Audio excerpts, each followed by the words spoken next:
But in the meantime, shall we dance? Come!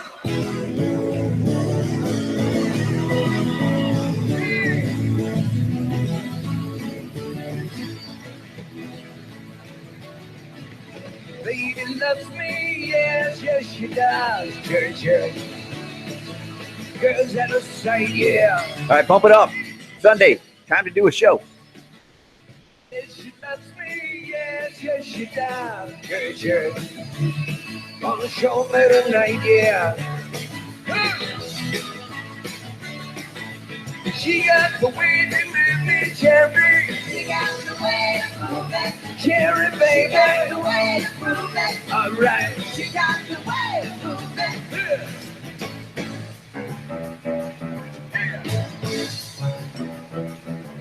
No, we won't tell us all where we're going to. Yeah, we'll do whatever we want to. Yeah, you know what I'm saying. Can't stand still while the music is playing. Come on, y'all.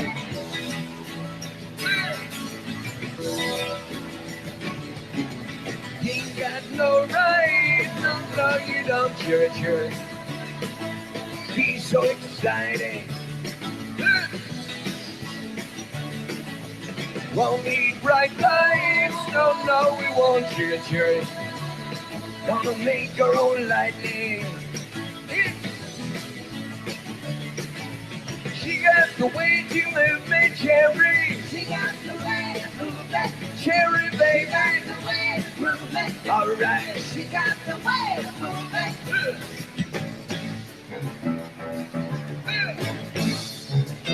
He was a guest on CBS TV's Face the Nation. A thank you from Russian President Vladimir Putin to President Trump. The Kremlin says Putin called Mr. Trump this morning to thank him for a CIA tip that helped thwart a series of bombings in St. Petersburg. Putin expressed gratitude during the call for information provided by the CIA that allowed Russia's top domestic security agency to track down and arrest a group of suspects that was planning to bomb Kazan Cathedral and other crowded sites. Canada has killed a deal to buy 18 Super Hornet jet fighters from Boeing. Prime Minister Justin Trudeau had previously warned that Canada would stop doing business with Boeing traffic. if it didn't drop a trade complaint against Canada. Good afternoon. Afternoon. Hey, everybody. I don't know what language that was. You were cut off by your microphone. I assume it was a good afternoon back. Yes. It was like, no. Like, okay, that's interesting. New language. All right. In the stack. Show what you can do.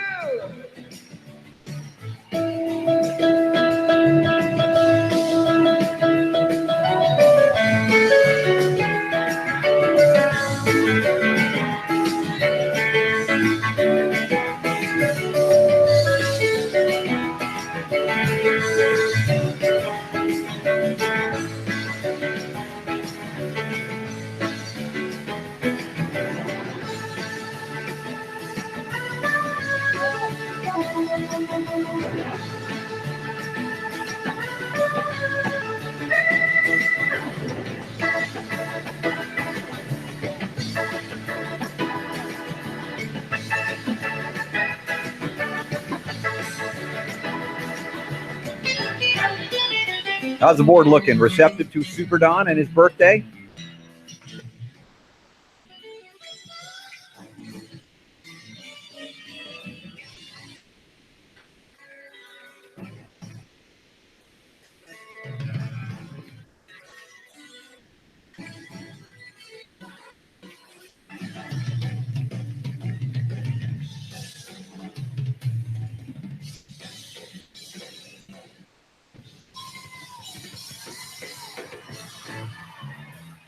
You got Super Don connected on Access 10?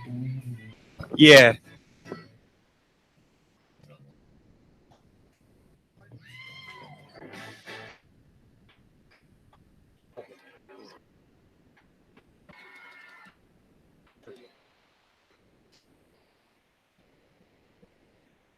Hearing the news or the commercial. Cut traffic, Super Don. All right, okay, I can sort of hear you now. All right, check. Oh, woo, happy birthday, Super Don. Now, when do you want me to play this crossfade that you just loaded up, or is it something I call on? We can actually crossfade that with the open. Okay. Set up to 7 words. Okay.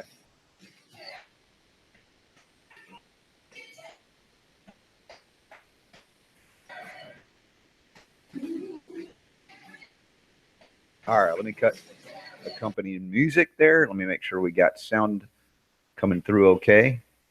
You have my tea? Thanks, honey bun. Yes, thank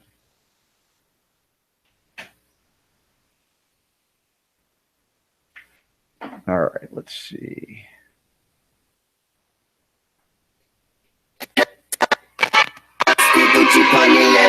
There we go.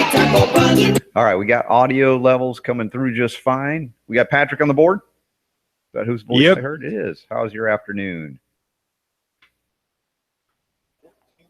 What? No major snowstorms on the way to work today? No. Not that I'm aware of. All right. I don't know if it's unusual to have one or not have one up there on a daily basis. Usually it's not daily, but it's shitty.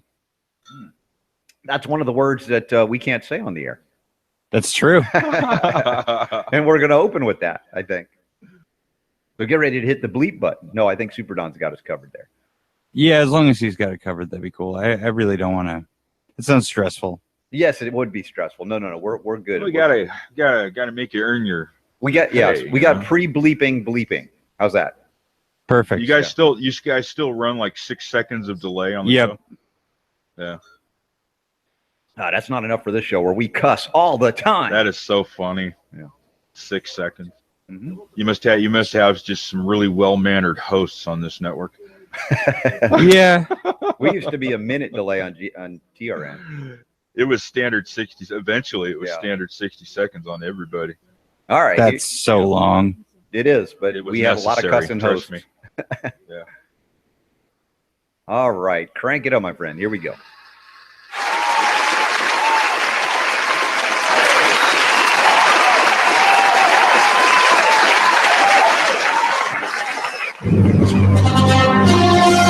Ladies and gentlemen, can I please have your attention? And I need all of you to stop what you're doing and listen. The Robert Scott Bell Show. The FDA is about to get a lot more muscle. More money and more power. Sweeping new powers. The most sweeping overhaul of the nation's food safety laws since the 1930s. Robert Scott Bell. How did the Department of Homeland Security get into the medical business? Joe, we have a potential pandemic. A national health emergency. The sky is falling. A piece of it just hit me on the head. Robert Scott Bell. The average citizen, if they did what the TSA agents do, would be arrested. Would you submit to one of these pat-downs? Not if I could avoid it. No, I mean, who would? If you touch my junk, I'm going to have you arrested. Enough is enough. Taking on bureaucrats and corporations that would stand in the way of health freedom and making sense out of medical propaganda. The voice of health, freedom, and liberty, Robert Scott Bell.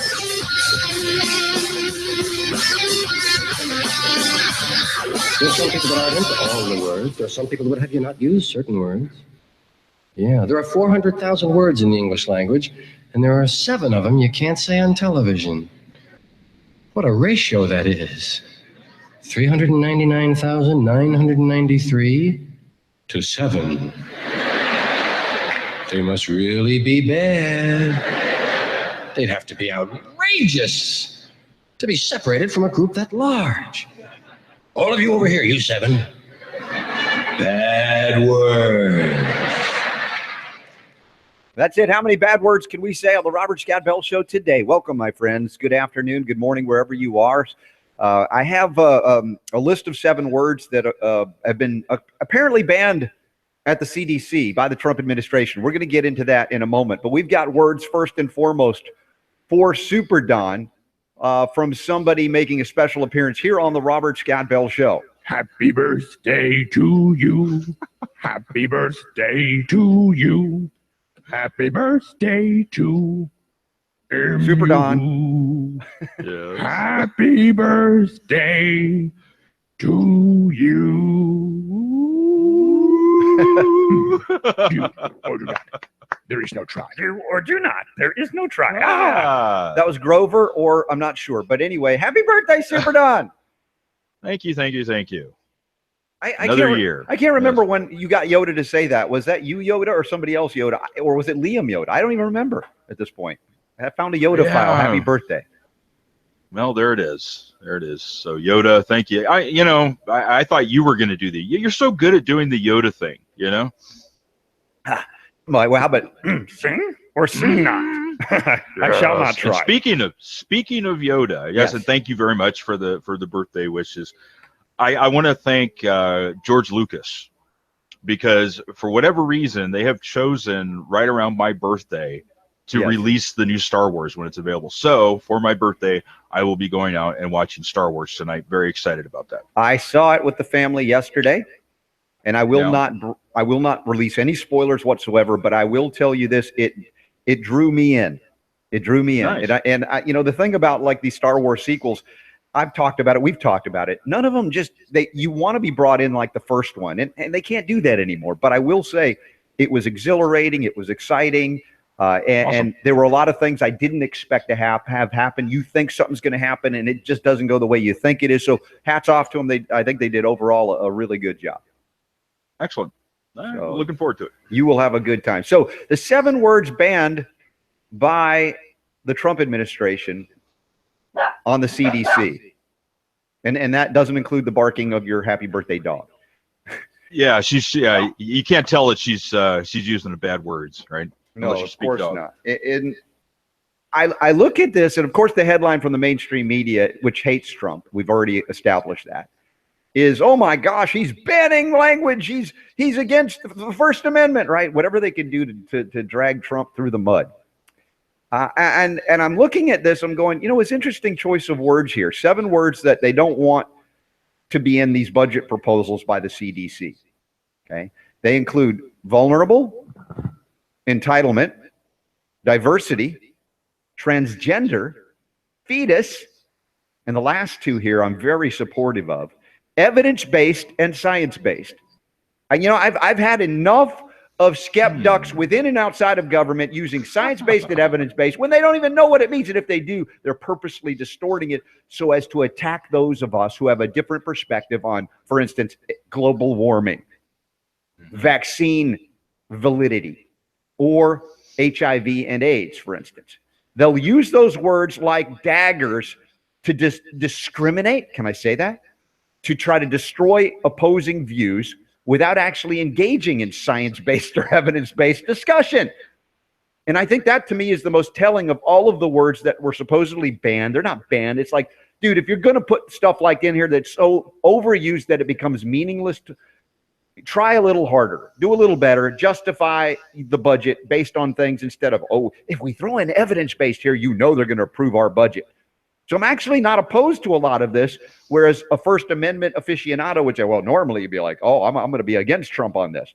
The way they use some of these words, I am actually applauding him. Well, this is one of those instances, Robert, where you and I are probably going to have a slightly different of an opinion, because I understand where you're coming from on this, but I think this is a slippery slope, and it's one of those situations where we will talk about instances where we and our points of view are being suppressed, and our language is being censored, and it's kind of hard. And I feel like a little bit of a hypocrite if I were to say, hey, that's awesome, I'm great that they're taking out these words. That, it's kind of hard to complain when the government does it to us, yet we're going to be in favor of when the government does it to other people. Well, listen, I'm with you there, but I don't see this as a true ban. I see it as if you're going to utilize these terms, you got to do a little bit more creative use of the language, because you've gotten lazy. over the last 8 years in the Obama administration, where anything, mentioning, for instance, transgender, oh, we're going to triple your budget, right? It's not like they're going to cut budgets much in the government at that level. We know. But I think that you have different philosophies of administrations, and the Trump certainly doesn't match up to almost any previous to it. And they're going to go utilize words that we can, let's say, justify in a different way. Granted, like, for instance, the word of fetus, interesting term, right? That word. Why would you ban that? Well, here's my perspective, and I'm not defending it, nor am I attacking it. I'm going to explain it.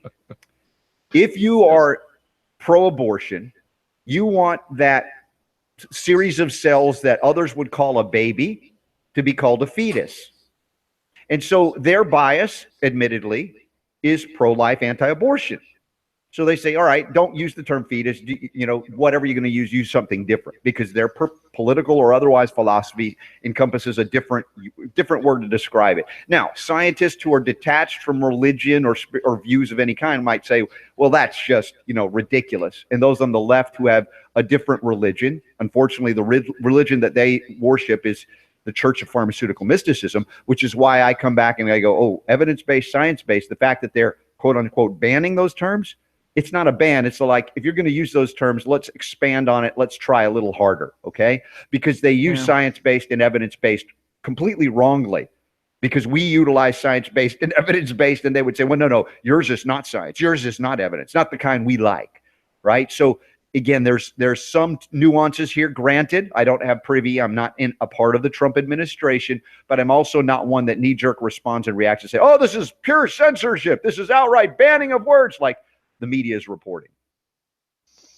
Yeah, it's I don't know. I'm conflicted on the whole thing, because like I said, I understand what you're saying, but at the same time, I've never been a person that has been in favor of government. Yeah, and again, this is government. Sure. Government saying you should not use these words. But it's banning this sort of thing, if you will. It's banning, not the actual ban, but it's saying if you're in government and you're wanting to justify a budget, don't use these words. It's not telling the American people can't say it. If it were me, I would say, okay, listen, if you're going to use the term evidence-based or science-based, then back it up with something. Be more responsible in the use of the words rather than saying don't use the words. And like you said, I get that. I think there's a lot of clickbait that's going on this as well, because it's forbidden. Trump has forbidden, and I don't think there's any forbidding going on here. Exactly. It's the media wants to listen. This is an opportunity for them to try and make Trump look like he's being some kind of a dictator or something, and trying to censor and stuff. But I will admit, though, that even using this as a guideline, like I said, go back to George Carlin. He did such a great job of talking about things that are PC, and we can't say this, we can't say that, and stuff like that. Look, if you're going to use it, and if you use it incorrectly, then we're going to come after you and for using it incorrectly and point out where you're wrong. Yeah. Listen, I'm with you there. I think the description as to what really has gone on is often altered beyond recognition. So who knows what really happened on the inside of this? But I will say, for instance, the use of transgender. They're arguing in this Chicago Tribune version of the response. There are many of them in the mainstream media with their talking points that, oh my gosh, transgender people, if you can't use it, they're going to be at risk for more HIV, right? More HIV. So for me, if I was going to call for a ban of words, not like we're into banning stuff, but I would ban the term HIV because it's BS, and maybe even Zika, but only when it's as a claimed cause of microcephaly, because that's BS too. So let's call them out on their use of these terms that are absolutely improper, invalid, unsubstantiated, not science-based, and not evidence-based. How's that? Is that reasonable? Yeah, back it up, man. Back it up. Absolutely. Right? Absolutely. And listen, if they ban, look here's where I would be against this. If they ban the use of all of these words altogether, what would we talk about anymore? Right? It'd be a few less topics, perhaps. I think there would be less anger and frustration on the Robert Scott Bell Show. We don't want that. Right. Go back and listen to our World HIV Fraud Day episode, December 1st, with Professor Peter Duesberg. If you're freaking out because I said Robert wants to ban the word HIV, you know what? I want to ban HIV tests.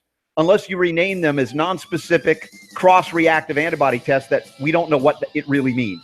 Then, okay. Again, I'm asking for honesty and labeling. And perhaps the Trump administration is too. I can't validate it one way or other. That's my suspicion, because we don't overreact necessarily nor freak out about things that are going on in government, much less the mainstream, lamestream, conflicted with pharmaceutical agenda media members. Not like here. We have an agenda. It is to bring the power to heal back to you. Can you repeat the part of the stuff where you said all about the things?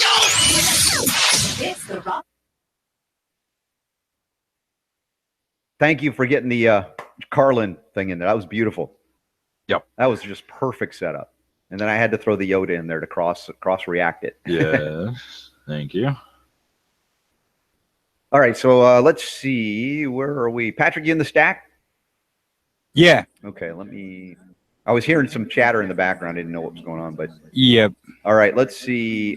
We have a guest at the top of second hour. Okay. I'm going to find his cell number. We'll call him on. I'll put that in the stack for you. But that's Cool. top of the hour.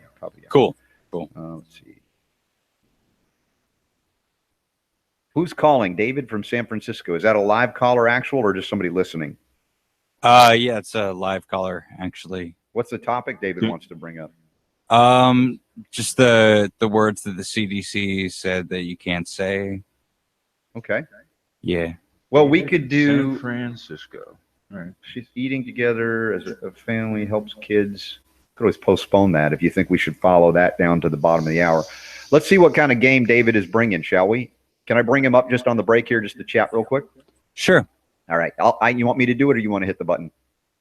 Yeah, you can hit the button. Okay. David, are you with me?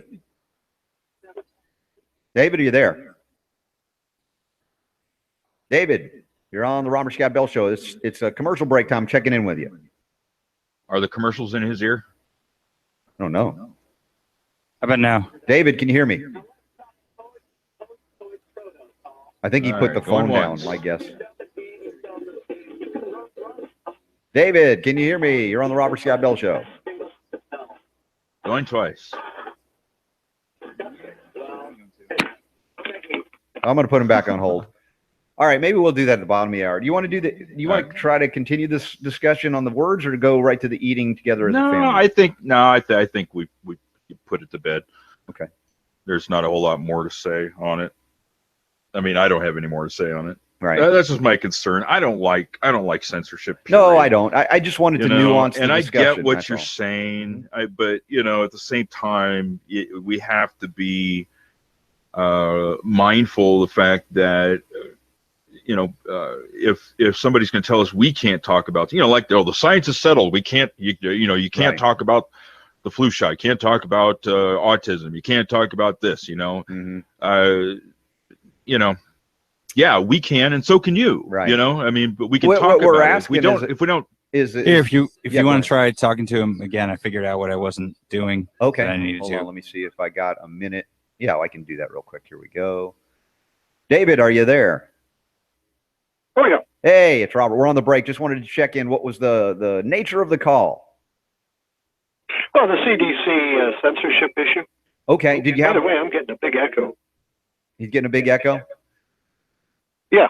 All right, David. We'll figure it out if we can take you on the air. But what was your perspective on it briefly? Just want to get a sense if it'll roll with the topic. Well, I think it's a scam. In contractual law, as taxpayers, we give the CDC a certain amount of money to work with. $7 and if billion. all of a sudden they're not going to be, if they're not going to be evidence-based, then how does the taxpayer manage or audit their own money? Beautiful. So All right. This is a very serious issue. Okay, David, can you say that succinctly when I go back to air real quick? Sure. Okay, brevity is important here because I've got to move on, but I want to get your comment, okay? All right, thanks. Stand by. All right, I think it's worth it. That's a good statement I can bounce off of, and we can build from there. all right, so we'll just take the topic to the bottom of the Yeah, hour. crank it up.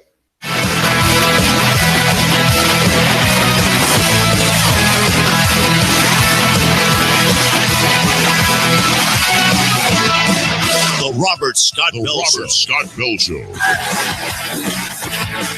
All right, cranking it up for health, freedom, and healing liberty here on the Robert Scott Bell Show. 2 hours a day, 6 days a week, live on GCN, or home and broadcast radio syndication. Super Don's birthday today. Anybody wants to say happy birthday, Super D? You got them. Let them know. Also, we do have another birthday guest in the second hour. Two for one today, Super Don. Casey Craichy apparently shares your birthday. A fellow Sagittarian. Amazing that. I don't know if that's good, bad, or anything, but it's a.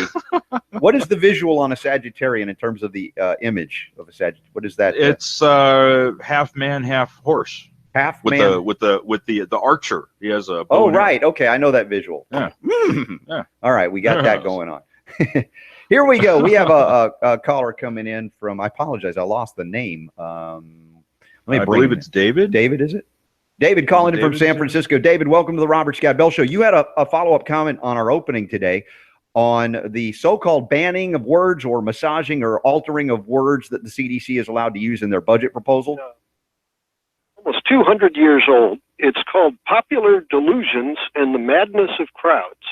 And it's all about the insane kings of the past and how they tried to trick the population into obeying. Now, when you start looking at the Center for Disease Control censorship, we're taxpayers here. We pay for them. And the only way we can audit them is to have manageable budgets and budgets which can be looked at with evidence base. Mm-hmm. And if they're going to come up with some dream study that can't be proven, and they're going to waste billions of dollars on trying to prove something that you can't audit, you can't manage with a budget, then the taxpayer is constantly being cheated. And I don't know if I've mentioned it on your show before, but I believe that Donald Trump is organized crime. And I believe that everything he does is set to make organized crime new money. All right, stand by, David, and refusing to allow it to have evidence. All right, David's not going to allow a conversation to occur. Cardinal sin violated via caller. That's why we don't do many calls on the air. To his point, the concerns that we would have about censorship that Super Don expressed last segment, I would agree. Although when you're concerned about fraud and deceit, and you don't bring up that the CDC has a $7 billion budget and that they utilize what they claim to be science-based and evidence-based in promotion of agendas, for instance, the vaccine agenda, David. Oh, the HIV agenda, David. All not based in real science, but phony science, pharmaceutical pseudoscience to profit what?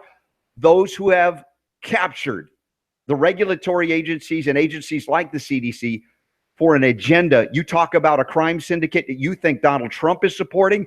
I'm telling you about the crime syndicate that is Big Pharma that already owns and controls our government and many of our legislators. So I get your argument, but you are blind, at least according to your agenda, to the fact that it already exists and it preceded Donald Trump's presence in government. And it's much more deadly than the so-called mafioso type crime syndicate because it embraces a pharmaceutical agenda as if it were religion to sacrifice children. Look in California, where they're willing to mandate these vaccines for all children going into public and private school without exemption unless a doctor says medically they have one. And even that, they're trying to attack those doctors.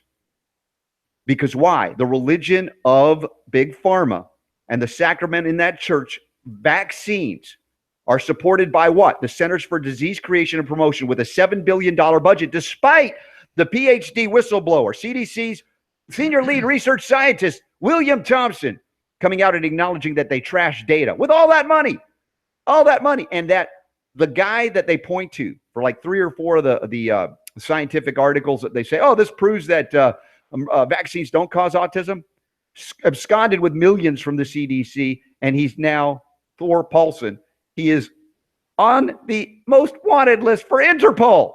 How convenient. Taxpayers were abused. Taxpayers were deceived. So to utilize science-based medicine lazily, my perception, and I could be wrong, But to say, you know what, you're going to have to go deeper than that. And you can even read it in the Chicago Tribune article. They said, go deeper than that, utilize other information to back up your claims, because your claims, CDC, that you're making already bogus in terms of science and validity. All right, that's it. Thanks, David, for your call. You really stimulated some thought there. But next time, if you want to have a conversation when I interrupt purposefully to move it forward, hush up, my friend, and then we can do more on the air. We got a lot more healing to go, including a moment of duh related to dinner time. We got a question of the day related to cancer of the lungs, and a whole lot more. Casey Craichy's birthday coming up. Super Don's birthday today. Wish him a happy birthday. Live around the world, the Robert Scott Bell Show. Robert Scott Bell. What is it about? Hold on, give me a chance to speak. That somebody they have is that a seminar caller? They're seminar callers, yeah. Yeah. Which is a term I have not been able to use in a long time. We've got one. We got one today. That was cool. We got one. Absolutely. So how are things on the YouTube? Hey. Kind of Come quiet. over here so she can hear. He can hear you. He can hear you. Super Don's a girl. Happy birthday. You want to sing it to him? Thank you. You don't want to sing it to him? I don't want to sing right now. You should play it on the ukulele. Can you play it on the ukulele? Happy birthday for him? I can. How about for Casey Craichy next hour? He's going to be on. Yeah, go practice when Casey can Figure it play. out by ear and get it done by the top of the hour. You have 30 minutes to figure out how to play Happy Birthday on the ukulele. Let's see what you can do. We challenge her. I'm going to do the Jamaica version. I just want to wish you happy birthday. Happy birthday. Happy birthday. You know, this story actually was it's a very conversation driving, generating topic, debate. I agree. Topic, because, you know, again, I understand where you're coming from, but to me, and this is just my own opinion. Yeah. You know, if I ran into somebody and somebody said, grass is purple, and I say, no, grass is green. No, it's not. It's purple. But look, there's the grass. It's green. No, it's purple. I wouldn't then say, okay, from now on, when we talk, you can no longer use the word purple. Because then it's like, you know, no. What you do is you show the guy that it's green. Right. And if he continues to say that it's purple, and you have proven that it's green, then you dismiss his argument because he's nuts. Well, you know, or and you just, you know, it's like whatever. Super Don, my sense of this, as I was reading the Chicago Tribune article, was that, especially specific to the evidence-based and science-based, there was a recommendation to utilize something different. So I'm thinking that the sense is more that direction than an outright ban. I get it, but it needs to be better. Who's gonna explained. who's gonna explain it better? Who's gonna communicate it better? The mainstream media? No, it's not happening. It's gotta be if you're going to use that. Yeah. Then explain, you know, and allow debate. Yeah. Allow, you know, there to be some disagreement in the situation. But what do we got in the YouTube peanut gallery? How's it responding there?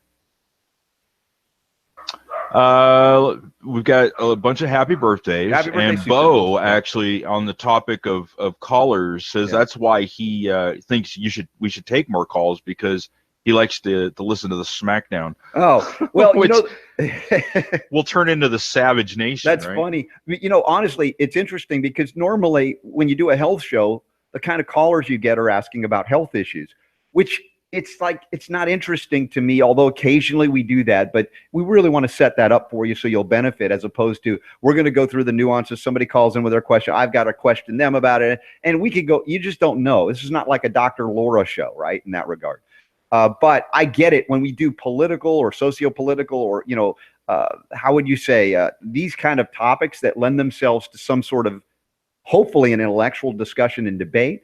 Yeah, you lend it to the possibility that the host will go, yeah, I'm in control of the microphone. Well, and here's the thing. The conversation with David in San Francisco could have been an intellectual. It could have been, yeah. But when people, you know, people will call into shows and they will just take over, or they'll attempt to anyway. Yeah. And that's not what the show is about. No.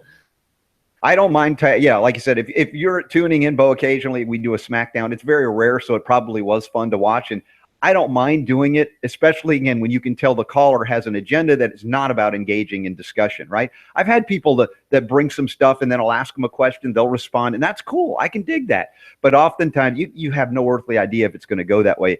We don't do a lot of calls, and so the screening isn't heavy. I tried to talk with him. In fact, I talked with David briefly on the break, and he nailed something that was very accurate.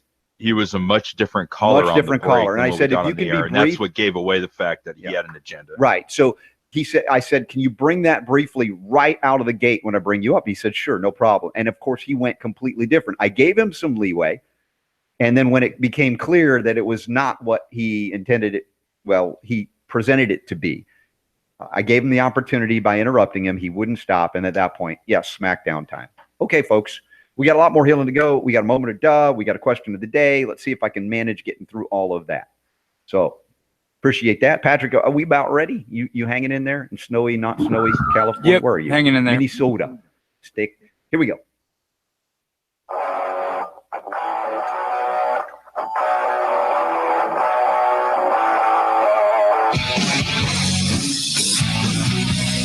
Rocking the health world through the power of radio. It's the Robert Scott Bell Show.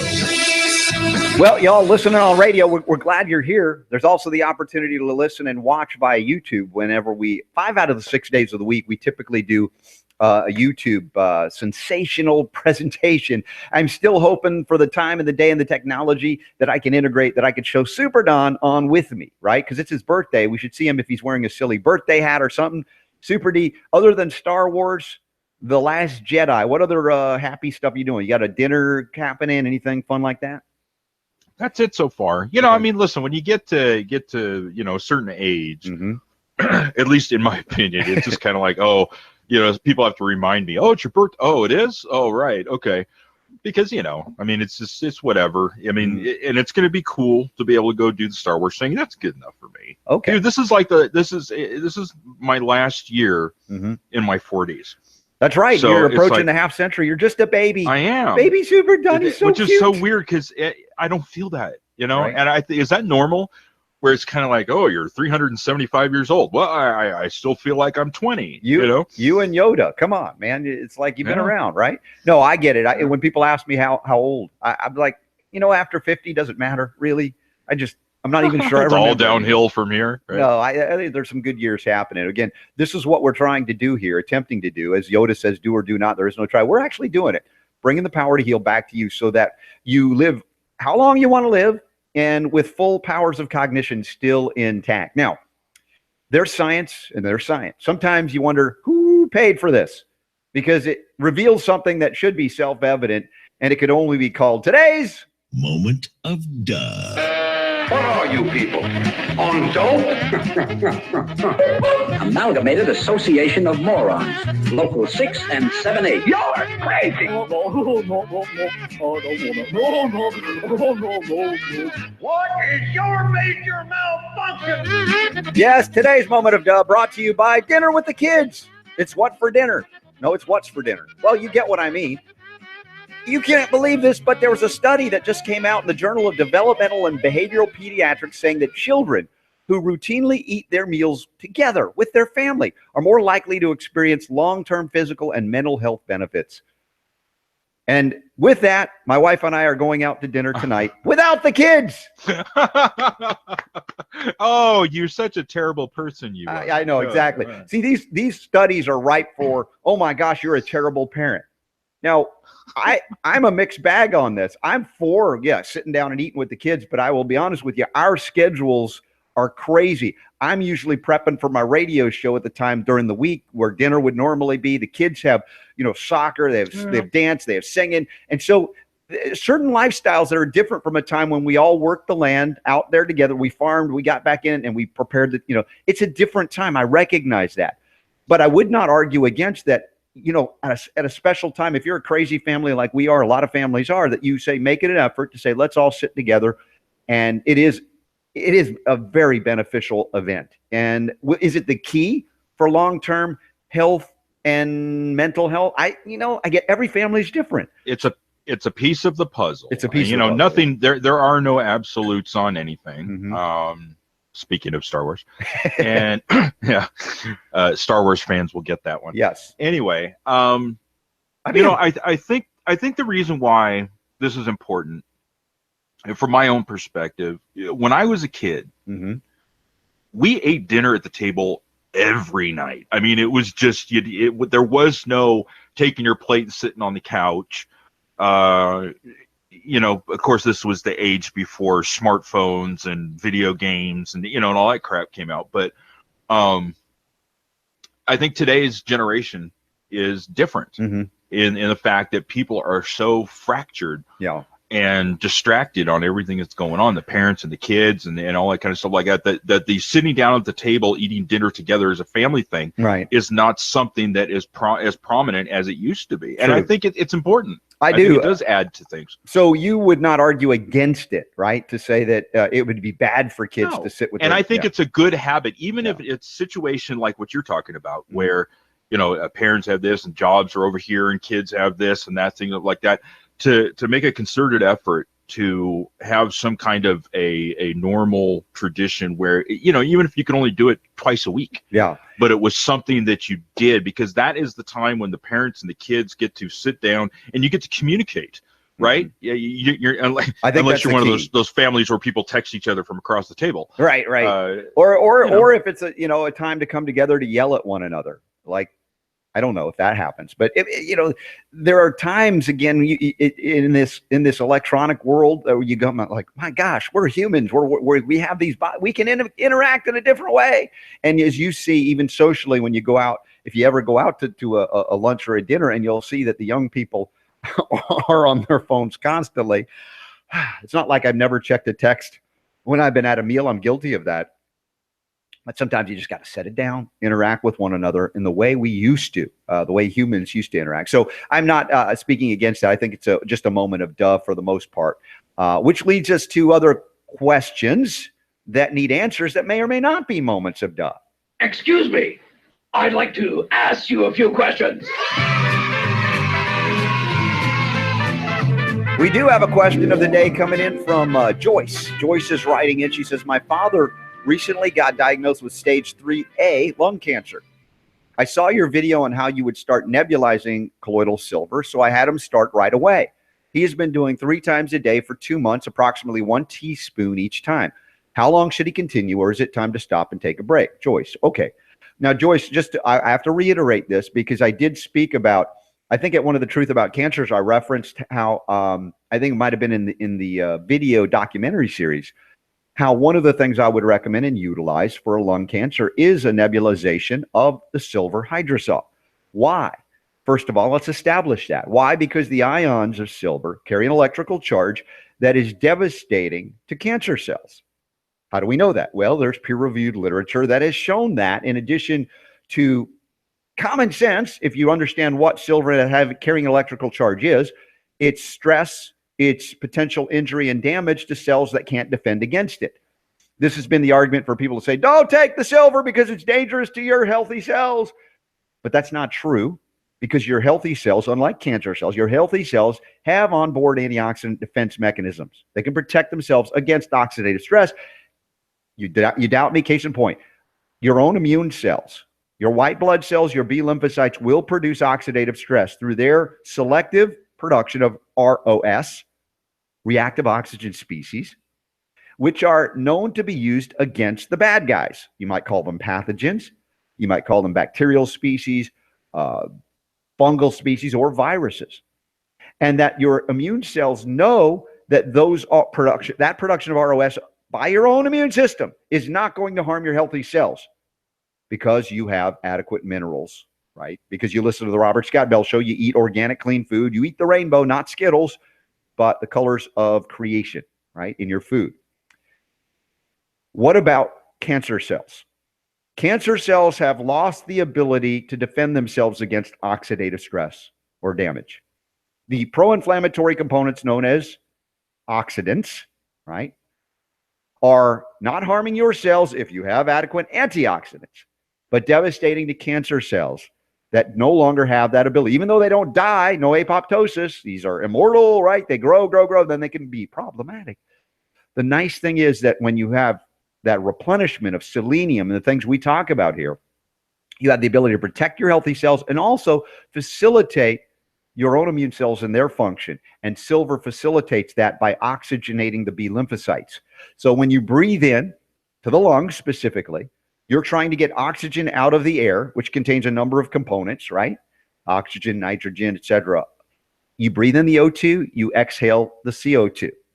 If you breathe in the silver at the safe level that we're doing with a hydrosol via nebulizing it, it's also going to carry up to 10 times its atomic weight in oxygen. Guess what? Cancer, not a big fan of oxygen. Cancer doesn't do well in an oxygen-rich environment. So in so many ways, by nebulizing the silver, you're going to also compound the problem of those cancer cells, not only because of the electrical charge of the ions of silver, but the oxygen it's going to carry in with it. Devastating to cancer cells, which is why, strategically, it's a good idea. It's a great idea. It's devastating to cancer cells, not your healthy immune cells. So how would I determine if 3 times a day is enough for your dad? I don't know. How long? I don't know. If you want to utilize allopathic medicine to determine how is the growth of the cancer, how is the reversal, the cessation, check it out, however you feel. But stay the course as long as you're doing battle. And as you see improvement, you might be able to reduce the frequency of dosage. If you're not doing well, you may be able to increase it. But always do so in conjunction with the replenishment of the key minerals necessary for preventing and reversing cancer. And that is selenium, that is chromium, and that is silica. It's not an all-inclusive list, but if you start with those big 3, we've talked about it with Chris Barr, not a doc, and gone into it in depth. Also CBD, cannabidiol. And speaking of CBD, and Joyce, thank you for the question. If you have further questions on the nebulization of silver hydrosol, again, the YouTube clip I did years, I don't know how long ago, it's over a year, I'm sure. You can check it out. I write about it in Unlock the Power to Heal, how to do that. Page 101 about the lung and lung health. Finally, this segment, we heard from, she will remain anonymous, a store in Iowa. And she told me last week she got raided by the local police there in Iowa. And I've got the information of inventory of seized property. They took pretty much all of her CBD products, primarily the Plus CBD oil. Apparently there was an investigation ongoing of another smoke shop, or what do they call it? Vape shop? What do they call those, Super Dons? Smoke shop? They usually call them smoke shops now. Shops. They used to call it head shops. Head shops. So apparently there was some investigation in Iowa in the Muscatine area over potential cannabis with THC being sold. And so they went and raided one shop, and that person said, hey, what about the store down the road? And they went in there too. But the question I have is there a legitimate warrant? Because this doesn't seem like a statewide effort in Iowa. And apparently there has been no media coverage, local media coverage. You think this would be front page news in a local newspaper? You know, a vape shop invaded and also a health food store carrying cannabis, right? Even though the CBD is containing negligible amounts of THC, certainly significantly below anybody's legitimate claim that it would get anybody high in any way, shape, or form. So I would want to investigate, and maybe we could reach out to the Muscatine Police Department and see if we can get a little more backstory, Super Don, because I know the owner of the health food store. She doesn't want to go public until she consults her attorney. Rightfully so. I realize why. Right. Yep. Makes sense. So we'll check it out, folks. CBD Freedom. Go to pluscbdoil.com. If you can't get it locally, RSB 15 gets you 15% off. After the break, we're going to talk about what helps you battle pain, and it's not a drug. Who'd you say that masked man was? It's a bird. It's a plane. It's Robert Scott Bell. All right, we made it through 3 in that segment. Pretty good. Pretty good. Yes, sir. All right, let's see what's going on in the YouTube chat room. We have free speech on the arms until they interfere with the other person's speech to make it one-sided conversation. Yes.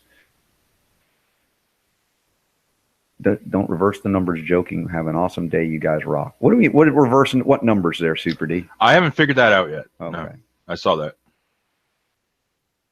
Okay.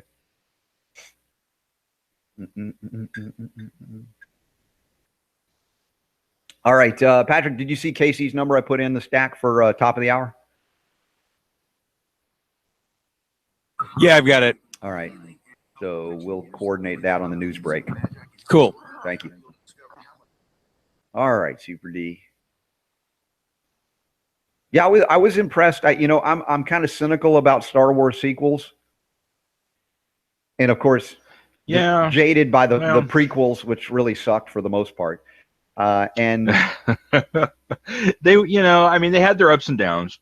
Well, even I still enjoyed the movies, but it's funny because I was watching, because on TV, whenever a new episode comes out, they always play all the old ones, right? Right. And so I was watching Attack of the Clones or something. Or I watched the last. Yeah, it was the Return of the Jedi. 3 sequels that came out, the 1, 2, and 3. Oh, the prequels. And the prequels. I'm sorry. And I was talking with my son, and it was kind of like, these movies were okay, but what really kind of screwed up the prequels was Jar Jar Binks. They should never have had the whole Jar Jar Binks thing. I think that was the one thing that really, I think, would be the regret. I Because think there was more than that. Too far. It went over the top. It became a marketing thing for kids, and they didn't really honor the reason why it captured us as kids. And it just went to let's make Jar Jar Binks dolls. Yeah, that was one of the faults it had. But I will say this: even what was the first episode 7 that just came out a year ago or so? Right? What was that one called? The Force Awakens. The Force Awakens. I had some problems with that as a film because it followed too closely the pattern of A New Hope. And I thought, you know what? They weren't moving this.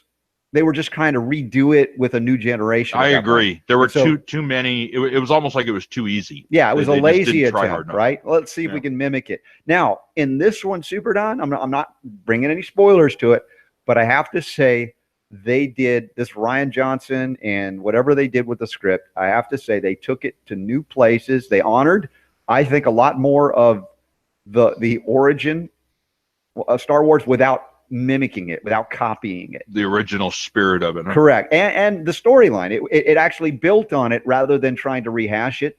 So I'm going to give them props for that. And that's why I say I was very pleasantly surprised because, I wasn't droning out like I did even in The Force Awakens. I was like, dude, this is just too cheap that they did it this way. I will say that Rogue One, though, was kind of a nice... that was different. Yeah, it was like a war movie, Storm of the War movie. And so, they did that completely different. Well, good. I'm looking forward to it. Yeah, you'll have fun. But it's like one of those things I would see it again because there's so much in it. But I still, I'm not a kid anymore. I don't go to the movies and see stuff twice typically. So I'll wait for it to come out on DVD or whatever they do by that time. Right. So... Patrick, are you interested in this new Star Wars movie, or is that passed you by? Yeah, I really haven't been paying attention. So it didn't capture your generation necessarily, that whole concept of the Star Wars thing. I'm not a big fan. It's not that it's bad. I just yeah.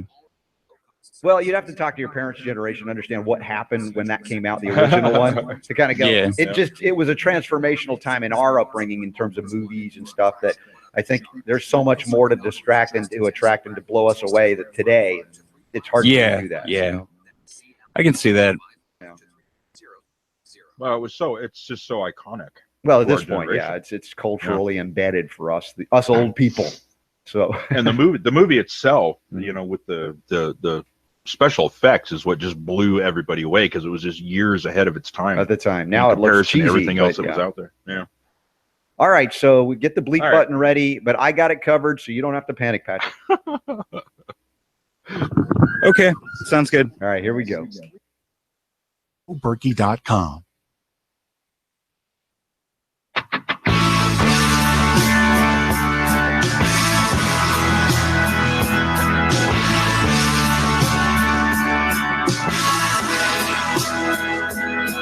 The information is so good, it requires no expiration date. The Robert Scott Bell Show. We opened Super Don's birthday show with a little George Carlin, very appropriate, the 7 words you can't say on TV based on the supposed ban of words that the Trump administration has placed on the CDC or, I don't know, in other governmental agencies. We had a lively discussion, even an interesting seminar caller as well this hour. But as only George Carlin could talk about those 7 words you can't say, they actually might be good for you. To be separated from a group that large. Separated. All of you over here, you 7. Bad word. Now, granted, as a dad, I don't want my kids cussing all the time, everywhere. But I recognize that, as the language is to be utilized, I think, medicinally. And here's a case in point where my perspective is correct. Because Super Don, you know me, we talk in the back scenes before the show and between, and I'm not a guy that cusses a lot, but there are occasions where I'll even type a word, like when you throw a story at me and you're like, he's using it medicinally, right?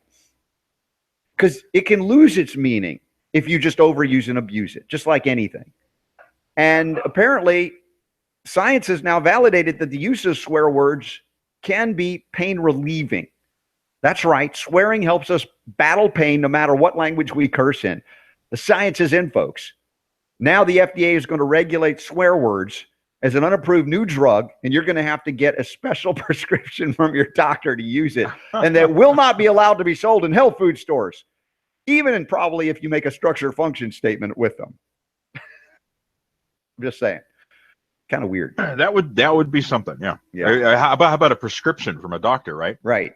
I need you to do 5 swear words a day. Drop 3 F-bombs and call me in the morning, right? Well, think about it. You drop a hammer on your toe. What do you say? Ah!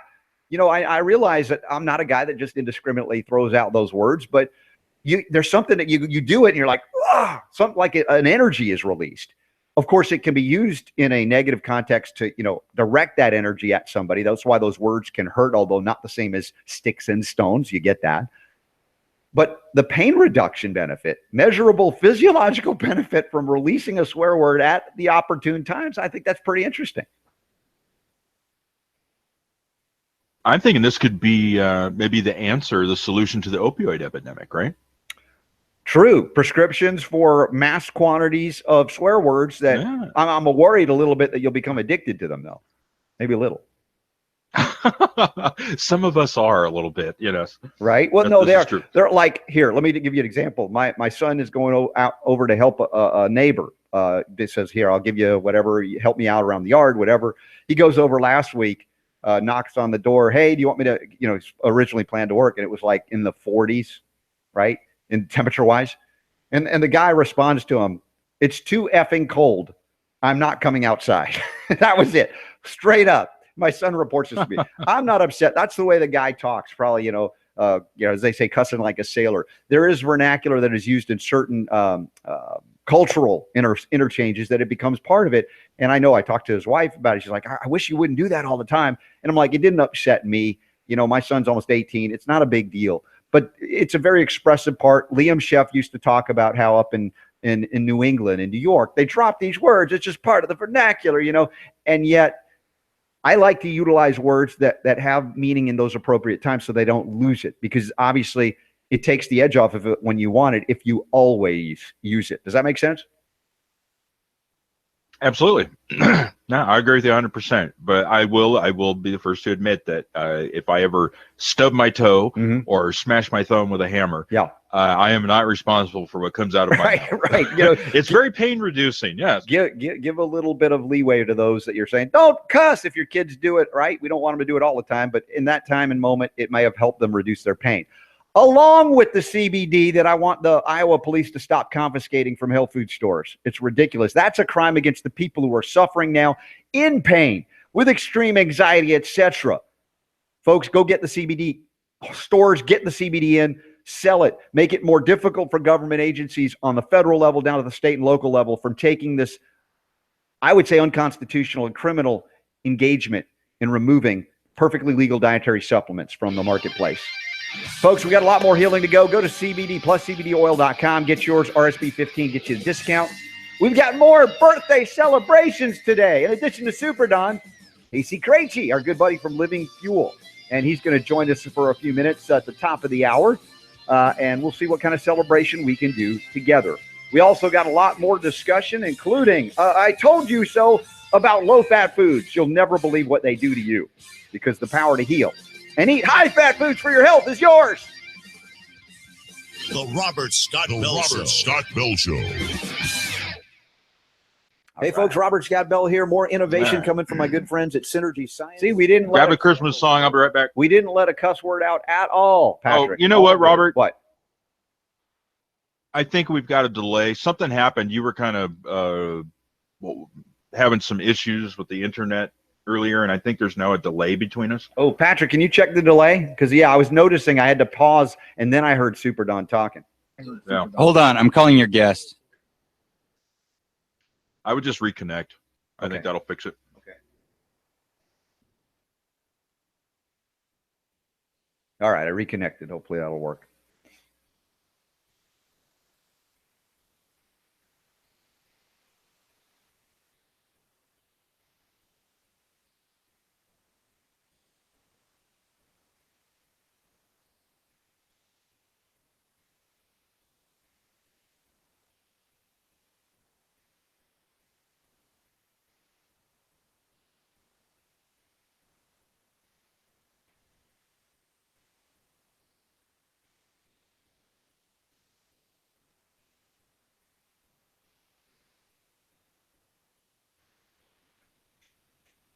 All right, let's see. Do we have some Christmas music here? See if I can find something to play. Open. Today's audio. Royalty-free music. Did you throw some Christmas music in there? No, where is it? Is it in today's audio still? You should be able to talk to Casey now. Casey! How are you, brother? Good, man. Can you hear me okay? I hear you fine. Do you hear me okay? Yeah, you sound great. Thanks for joining me today. I heard rumor that your birthday was around now. Is this actually the day or is it nearby? Actually, the day, brother. Double nickel. Dude, so you share a very special day with my producer, Super Don. It's his birthday today, too. So we've had a happy celebration day on the air. So this is, double the dose, and it's double nickels. I love it. Happy birthday to Super Don. Yeah. So Is he double nickel also? no, he's approaching 50, but he's just a year shy. Yeah, well, I'm not 50 yet. Biochemically speaking. No, not at all. We know that for sure. So I think physiologically speaking. I think that would be a great discussion. Now we have our opening segment that I've got you on for scheduled is about 12 minutes long when we come in from the news break. And I think that's one of the things, because that's an area of expertise that you have. I think it would, when I talk about giving a birthday gift to all of my listeners, they need to understand that. And I know it's a tall order in a short segment, but, just want to celebrate with you, and we'll give them links to whatever they can learn more.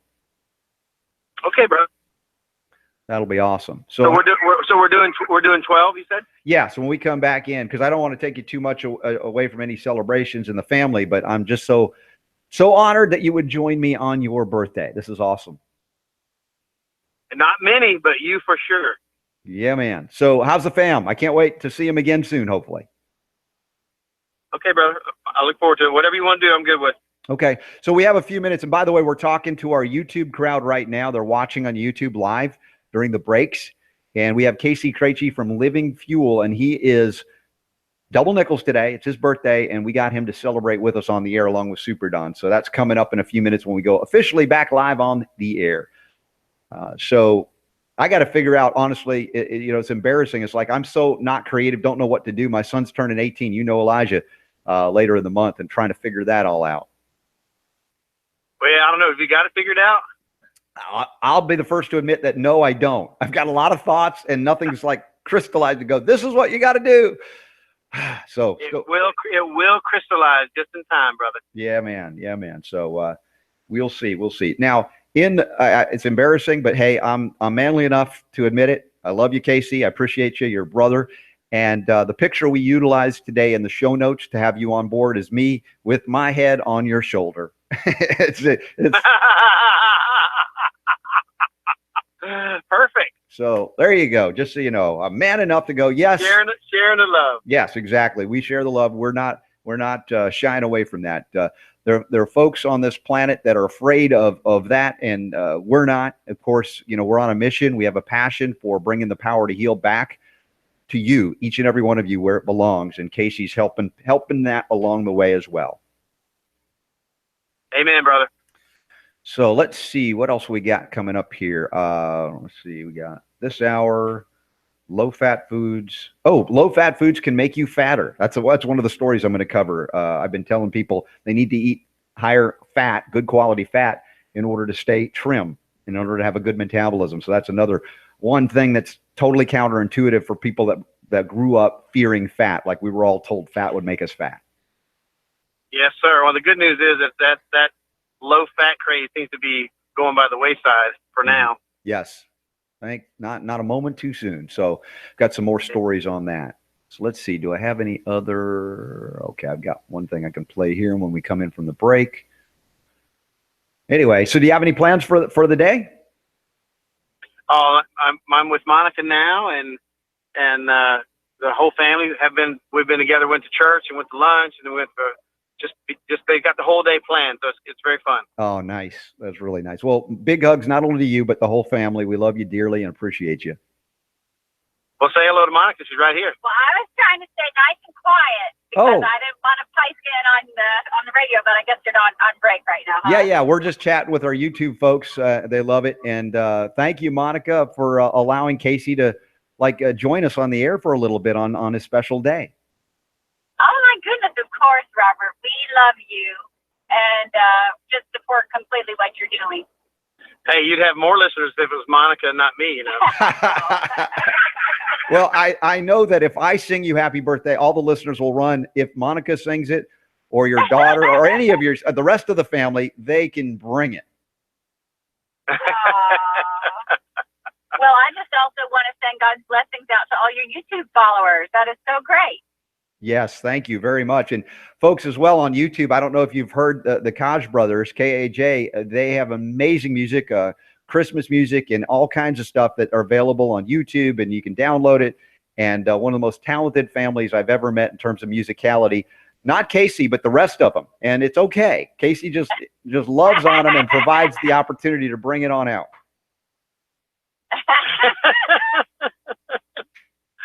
He's a big support. Of course. We got to diss him on his birthday a little just to know how much we love him. Oh, yeah, absolutely. I expect it. Fully, I wouldn't know what to do without it, brother. Yeah. Super Don, you back? I am, yes. All right. So, Kate, while you were gone, Casey wished you a happy birthday. So. Oh, thank you. Back yes, at sir, you, young man. Yes. Not so much anymore. So, what are you doing for your birthday other than broadcasting to all these folks? What are you doing for your birthday? Well, thanks to George Lucas, he always ends up releasing the new Star Wars right around my birthday, so I'm going to go see that tonight. Oh, there's another Star Wars? Yep, just opened yeah. up. It's actually pretty good, Casey. I have to give it props. I was talking about it earlier. I didn't expect it, but it was more along the lines of something you can actually enjoy. So here we go. We're going live. Patrick, crank it up.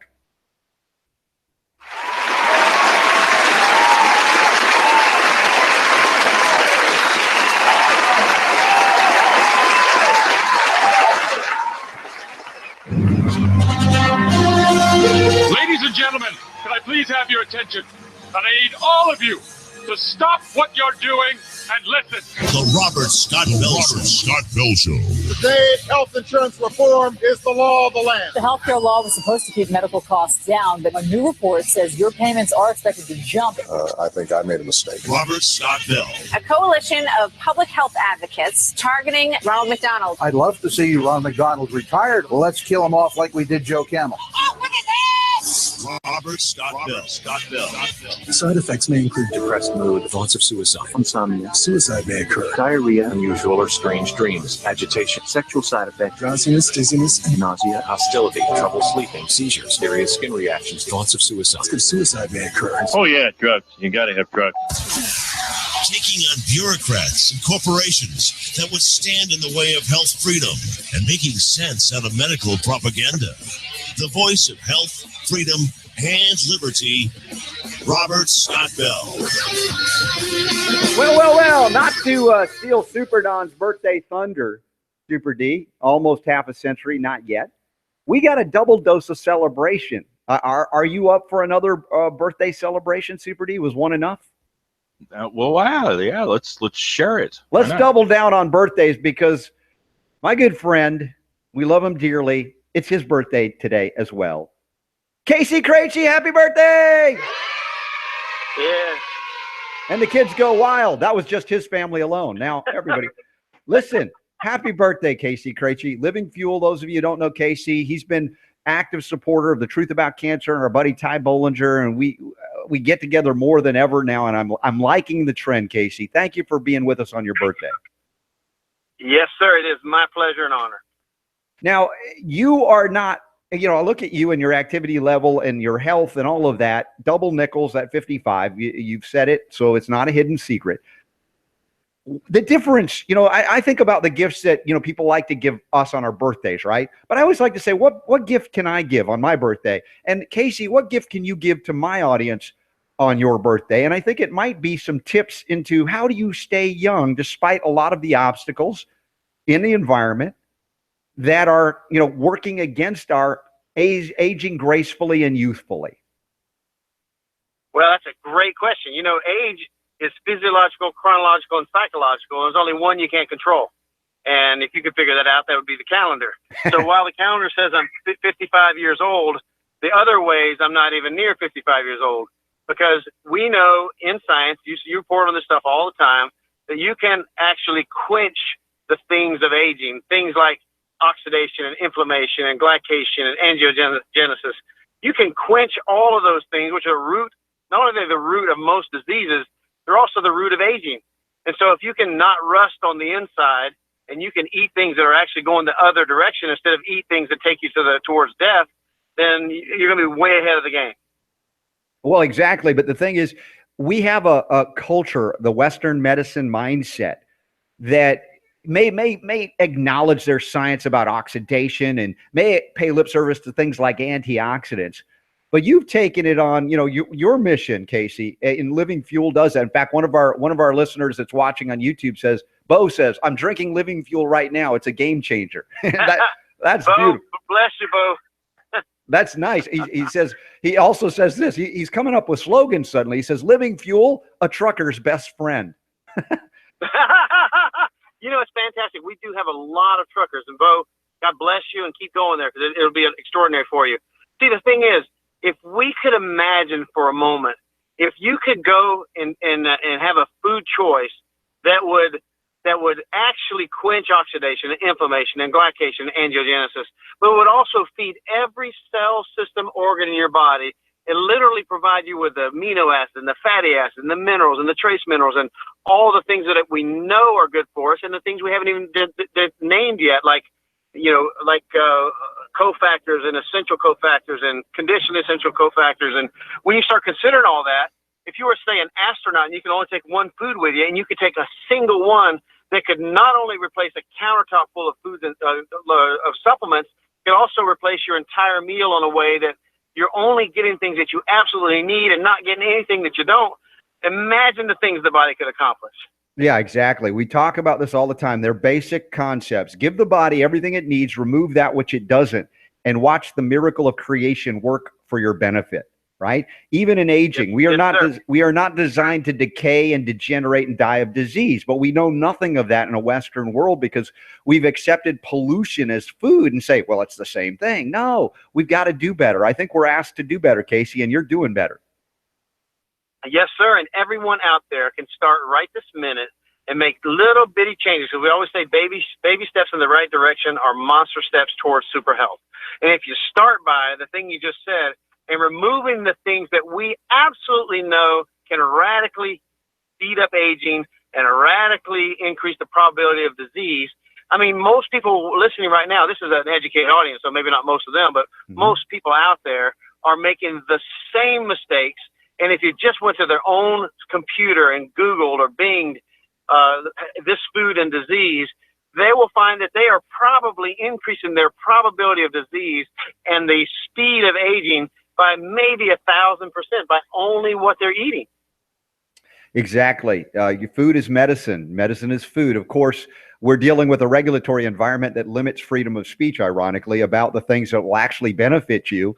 And of course, that might prevent, in fact, would, if you did the right thing, prevent the perceived necessity for taking the synthetic toxic poisons approved by the Fear and Death Administration in place of food that would have prevented the disease manifestation to begin with. Yeah, all these supplements have on the side of them not intended to diagnose or cure any disease. But the truth is, food can diagnose and cure disease. Every day it's happening. I mean, how many cases of diabetes have you seen reversed because people switch up their diet? Yes. I mean, it's extraordinary. So when you think about it, people are eating man-made stuff instead of stuff that if you do any search, hey, if I increase my fruits and vegetables and lower my fast food intake, what might that do for me? And that alone will be extraordinary. If people today would do a single thing right now, and they will eliminate every drink that's bringing calories, except for like a wholemeal superfood or something like that. What I'm saying is carbohydrate calories, particularly juices, fruit juices, soft drinks, anything along those lines that they're bringing sugar or carbohydrates to their body. If they will eliminate those right now and start drinking water, fresh spring water, or properly purified water, and herbal teas and things along those lines, that alone will make extraordinary difference in their health. I mean, just tremendous difference. Casey, before the era of processing food, how did we get our food? It was whole and unprocessed. I mean, duh, right? And then you would get sugars from food because it was contained in a cavalcade or a synergistic blend of vitamins, minerals, trace minerals, fats, protein, fiber. All of these things would be complete, and the minerals would provide for us ways to deal with all of the ingredients within food, including the need to, once it's metabolized, bind and excrete that becomes waste. And we can't do that on empty food that is just refined carbs. You know, I would say that is absolutely true. But let's just go back to the history of the United States of America. I mean, even in the United States of America, the only reason people were getting enough of these things is because they're growing it themselves and not getting it at a grocery store 14 days and never reached ripe, and then they ripen it over time and then gas it or whatever they do, and then you eat it thinking you're getting a vegetable diet. But see, in the first place, if you go back 250 years and you look at a mineral map of the United States of America, you would still see that there are 85% of America basically has no selenium whatsoever, for instance. And there are other minerals, magnesium and stuff like that. So certain regions of people never got everything they needed. That's why we came up with a concept called superfood nutrition, where you mix together organic, freeze-dried blueberry, strawberry, raspberry, cranberry, broccoli, spinach, kale, spirulina, barley grass.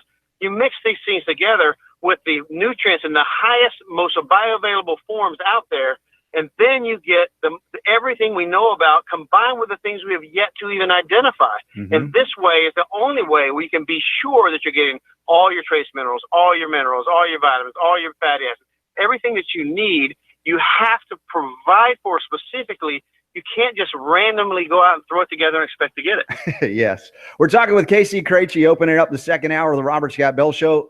Birthday. Not only Super Don, but Casey Craichy from Living Fuel. And you want to give a gift of health to yourself, your family, your loved ones, you couldn't do better than Living Fuel. Casey, how do my listeners find the products that we're talking about and that Bo on YouTube is doing? He says he's been on it for 2 years. It's been a total blessing to his life, he says. Well, thank you, Bo. And again, but yeah, go to livingfuel.com. That's livingfuel.com, or go to your nutritionally knowledgeable doctor who might have it. If they don't have it, you can ask them to get it for you. So this is extraordinary nutrition. Truckers, every meal that you take Living Fuel instead of anything else you were going to take, you're radically better off.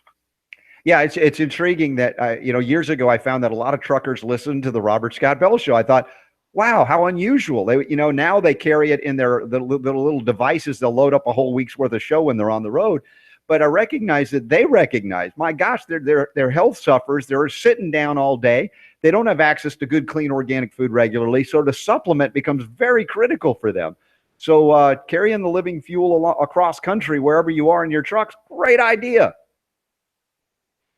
Great idea for the trucker, but it's a great idea for anybody, because I will also mention that even if you have a team of organic chefs at your house, you're not going to match the single meal of Living Fuel, because, again, you can't provide for all the pieces that you need. So having a Living Fuel foundation is pretty extraordinary. But this is about making better choices to start with. You can always elevate to Living Fuel. But right now, what you do and you teach all the time is extraordinary. Is, listen, guys, you're eating stuff that is not only laden with chemicals, pesticides, herbicides, but also genetically modified materials and foods and that sort of thing. And we can only survive that, but by the grace of God, for some limited amount of time. If you want to turn things around, you're going to have to change it up. Yes, yes, indeed. Well, the gift of healing keeps on giving here, my friend. I want to grow up to be big and strong like you one day, Casey. I always say I want to be you when I grow up, so that's kind of a mutual admiration society. Oh, check out the funny picture. I got my head on his shoulder. He wasn't singing to me, but the rest of the family was, and it was beautiful. Casey Craichy, I love you. Happy birthday, my friend. Everybody, celebrate with us. Happy birthday, Super Don. All right. Well, I hope to see big hugs to you, the whole family. Consider yourself hugged by the Robert Scott Bell Show audience. That was Casey Craichy, livingfuel.com. Check him out. Links are up in the show notes at robertscottbell.com. Happy birthday to Super Don as well. We got a lot more healing to go. On the show, we'll talk low-fat foods, why they're more dangerous than foods containing good, healthy, lots of fat. The Robert Scott Bell Show. In all my years of radio, I've never seen anything like this. The Robert Scott Bell Show. Hello, Ty Bollinger here from the hit documentary miniseries. All right. Do we still have Casey? Yes, sir. Hey, that was great. That was a lot of fun. That's a 10 pounds of potatoes and a 5-pound sack. That was awesome. You just rolled with it beautifully, and it was a great birthday appearance. I couldn't have asked for more. Thank you. Thank you, brother. Hey, you know that Ty Bollinger's talking over us. Oh, of course. TMB always interrupts. I'll never forget him carrying you off stage. Yes. Oh, yeah. You do remember that. See, that's why I'm the little guy. Everybody picks me up, throws me around. What am I going to do? You're a giant in the spirit, brother. All right. Well, love you guys, and consider yourself hugged, and we'll hopefully see you soon. Oh, brother. God bless you. Bye-bye. Bye, Monica. Take care. Okay, bye-bye. See ya. Bye. All right, Patrick, clear the line. And we are ready to go for segment 2. Now, Super Don, birthday boy. Yes, sir. Do we have Inspector Clouseau talking about the poop? Talking about the what? The poop. No, we don't. See if you can find real quick. I'm sure that scene where he was talking about the Pope, nobody knew what the heck he was saying. All right. That would be amazing. See, I don't ask much of Super Don, but he's just like the wizard behind the scenes. And sometimes I do ask too much of him. It's true. Thanks, Bo, for the nice commentary on your use of Living Fuel. That was fun.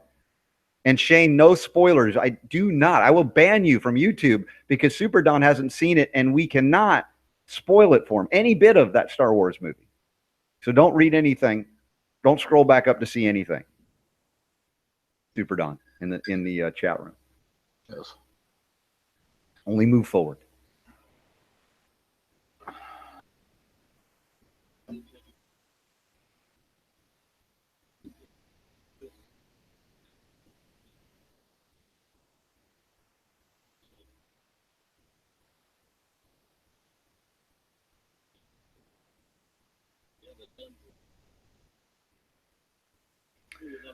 All right. Let's see. What else is going on there? Hey, Mom. Grandma Mickey's on. Drew, you're in Iowa and have many contacts. Is that in relation to my discussion of the CBD confiscation in Muscatine, Iowa? Is that what you're referencing, Drew? Let me know.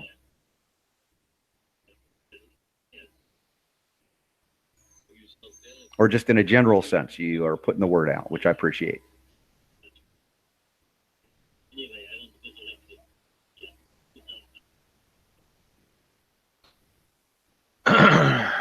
One minute, huh? Yeah, I know. If we need to call for it in the middle of the segment, that's fine too. You want me to send you a doctor? Or you to the doctor? Take me this before the world will be coming. Like there's a rumor. There's a Super Don, the Magic Man's working on that audio in the background. You can hear it. That's the miracle. It's the birthday miracle. Yeah.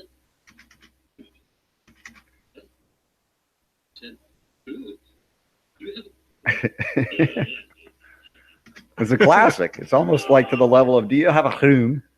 Room. All right. I'll be uploading it here in just a moment. Okay. We'll just chat it up for a moment.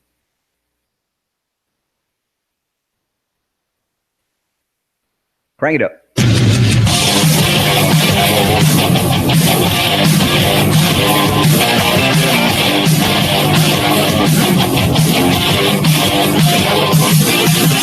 Willing to go where the truth takes him. Here's Robert.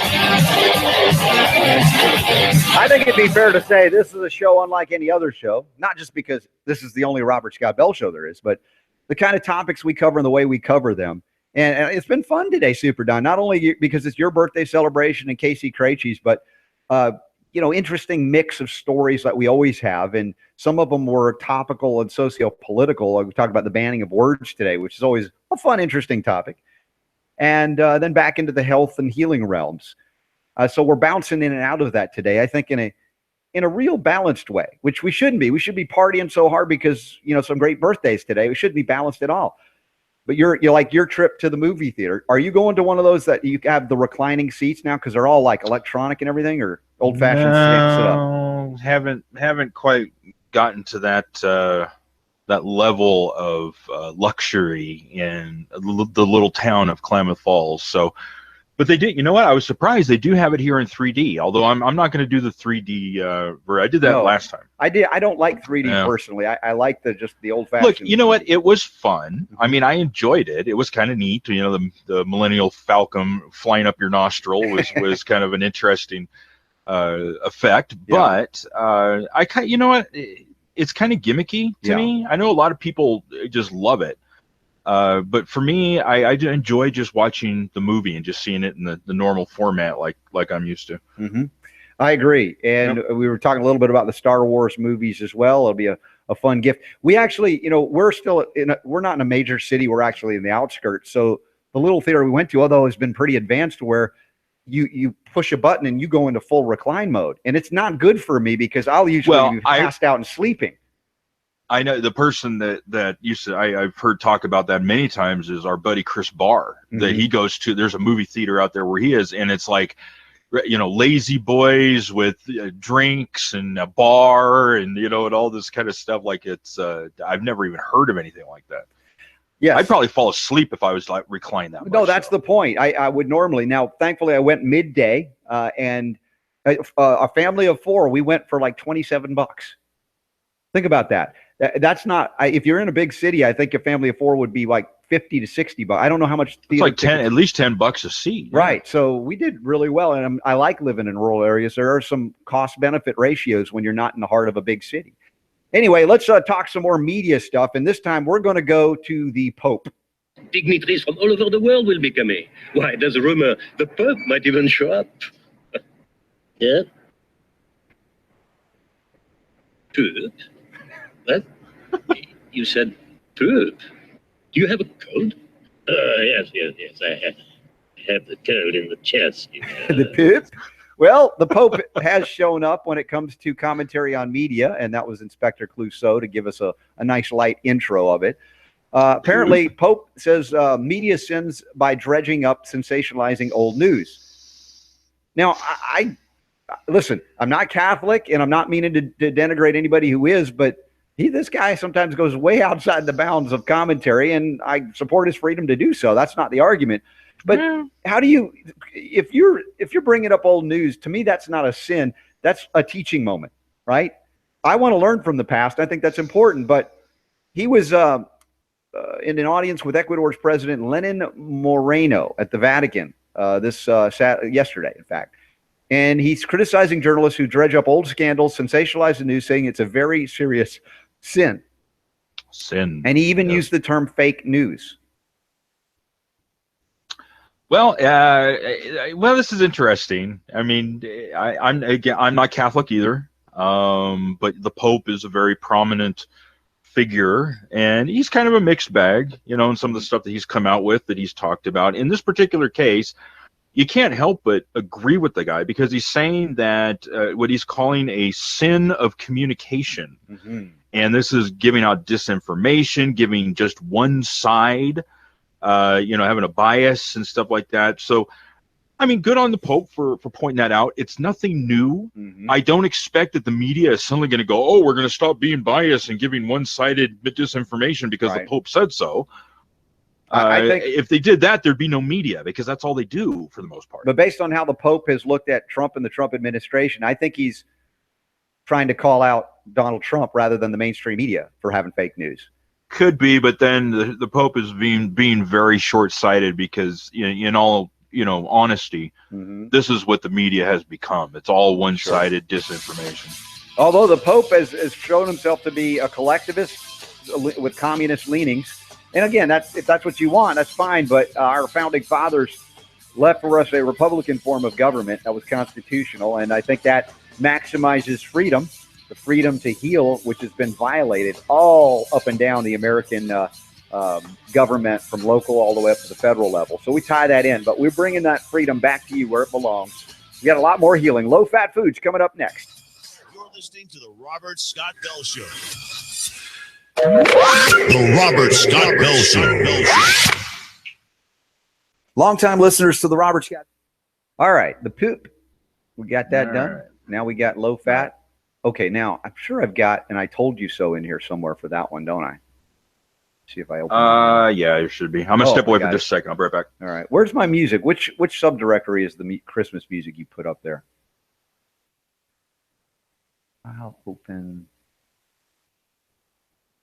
music. Christmas. Oh, there it is. Christmas music. Let's do.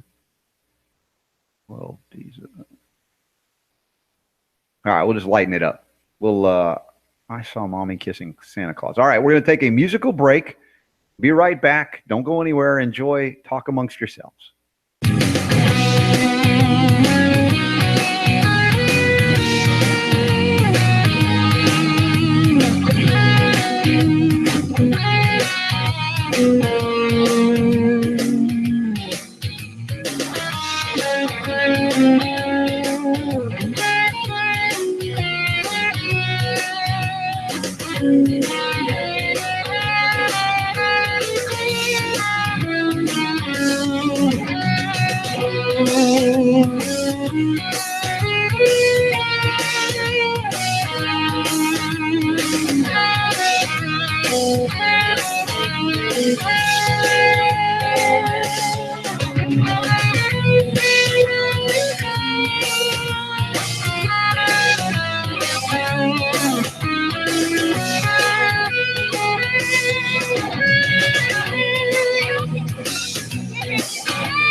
As Super Don makes the best musical choices. What am I going to say to that? That was fun. I just find them. That's you do. all. You just find them. Oh, you found the Pope. You put the Pope together immediately. That was awesome. Poop? The poop? You said poop. Yes, I have a chest cold in the chest. Yes. All right. So we have an I told you so. Where did I close? Did I close the wrong one? Oh, file. There it is. I'm good there. All right, Patrick, how you holding together? We got 2 more segments to go. We're gonna make it. Yeah, sounds good. All right. Opening broadcast of the week. We're gonna make Amazon and QVC. Save 10% by using coupon code PRESENT for a limited time. That's coupon code PRESENT only on idstronghold.com. idstronghold.com.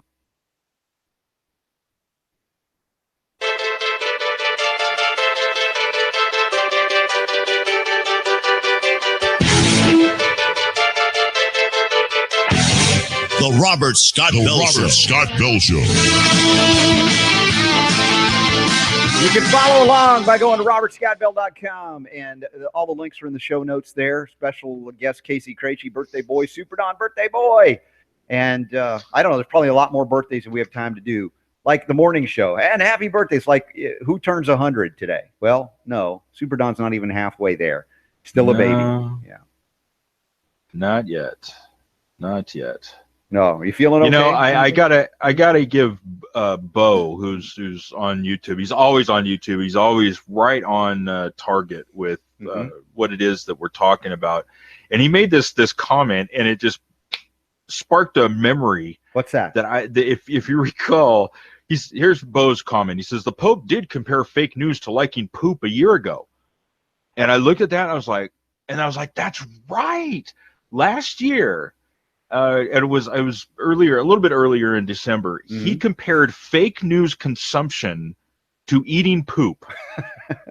He literally, no, not a joke. He made that comparison. So, Bo, good on you for having such a great memory. I completely forgot about that. I don't know what it is. We don't have any Ginkgo biloba on the show, but he's got that memory going. That's very impressive. Good stuff. Follow Super Don if you do on Twitter at it's Super Don, ITS Super Don. Well, I'm at RS Bell Media, and we do have Instagram. We don't use it much, but of course the Facebook page, you can share it and like it as well. The Robert Scott Bell Show there on Facebook too, and of course our homepage in the universe of the World Wide Web. It's robertscottbellshow.com or Robert Scott Bell. I don't even know my own. It's robertscottbell.com. That's how you find it, and all the links are there. So let's see, where do we go now? Diet food. Oh, of course, this is the season. Have you had, do you have any family Christmas parties coming up or already had one? Anything like that? We'll be having Christmas dinner with the relatives that we've got here locally. Yeah. I mean, it's not going to be huge, but nice intimate family dinner. I'm just hoping that you have plenty of good fat to eat during the holiday season. That'd be. I don't run away from fat.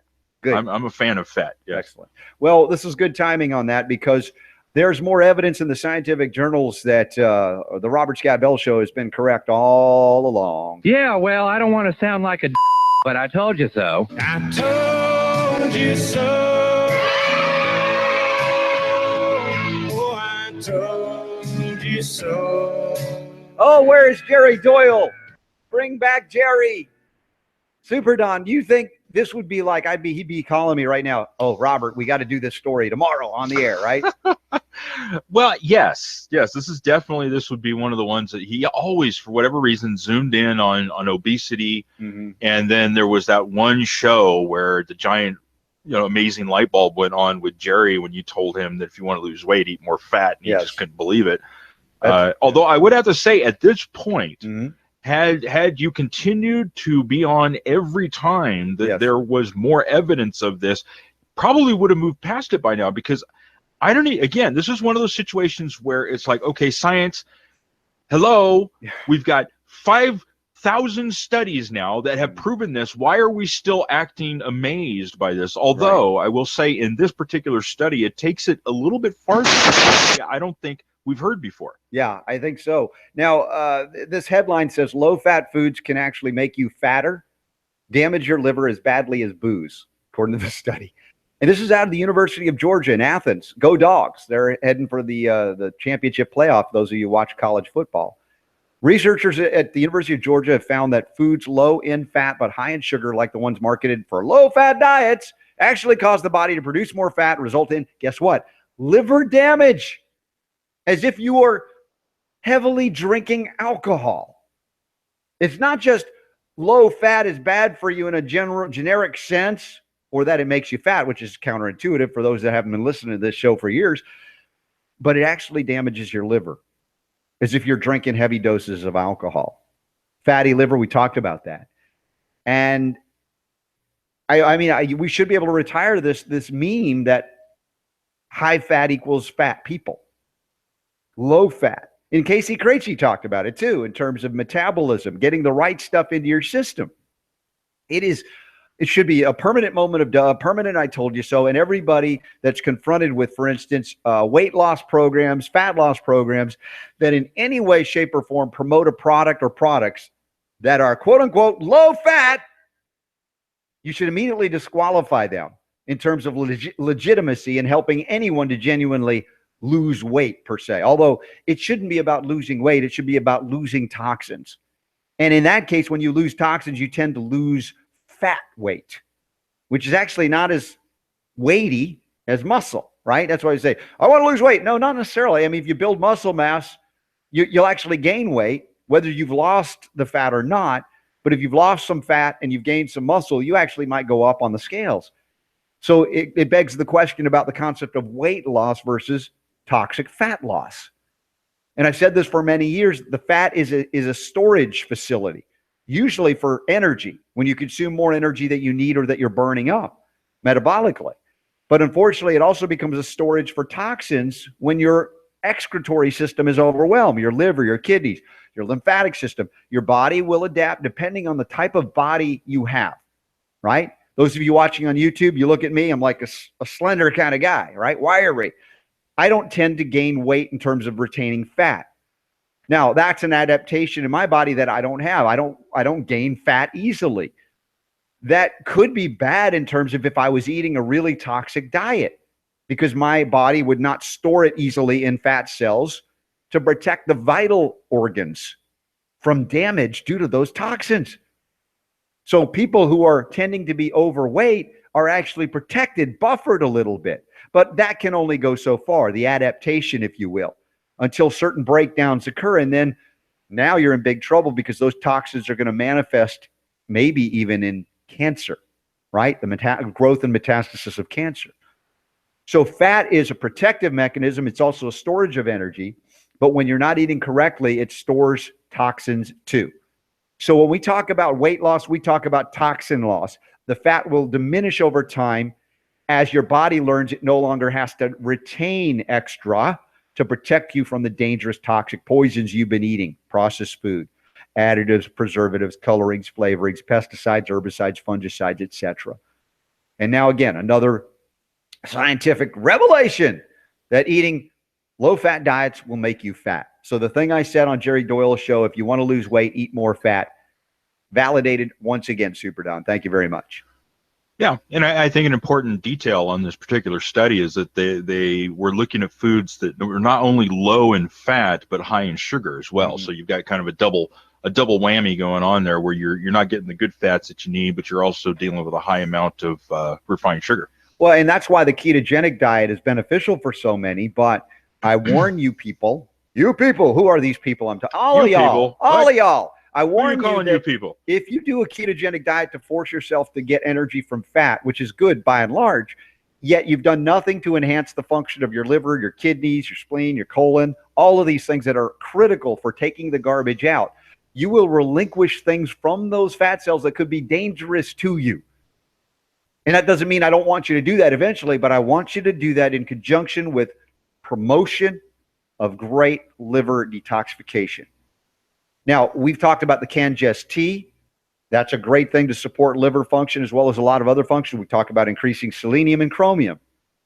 In the book, Unlock the Power to Heal, we talk about a lot of things, including, I think I mentioned homeopathic liver drainage remedies. I mentioned the dreaded, and sorry, Super Don, I know it's your birthday, but I have to say it, coffee enemas. For those that want to, and you know, especially if you're dealing with killing cancer cells rapidly, you have cachexia, you have major toxic inflow as the cells are destroyed, and now you've got to get debris field, you got to get out fast. So in a crisis intervention, it can be warranted, but you can do gentler ways. I'm not saying everybody has to do that, but the idea here is I don't want you to go halfway into, oh, I'm on a ketogenic diet, but you've got all these stored toxins in the fat that are now going to start, you're forcing them out, and you haven't understood how to facilitate the pathway on out. And that includes the use of echo water, the molecular hydrogen in the water that facilitates antioxidant activities to protect your cells from these pro-inflammatory dangerous compounds. Have I been completed here? Am I complete? I don't know. I think so. And before we get to the break, here's a story. Did you see the broken clock of California got it right again? What was that? And they're kind of leading the way here. They have finally released guidelines, and I think they're the first ones to recognize this in the country. Yes. That cell phone radiation is something to be concerned about, and they are encouraging people to either stay arm's length away from your cell phone when you sleep at night. Do not carry it in your pocket. Keep it in your purse. So if you have a man purse, you're okay. Yeah. Keep it further away. That's amazing.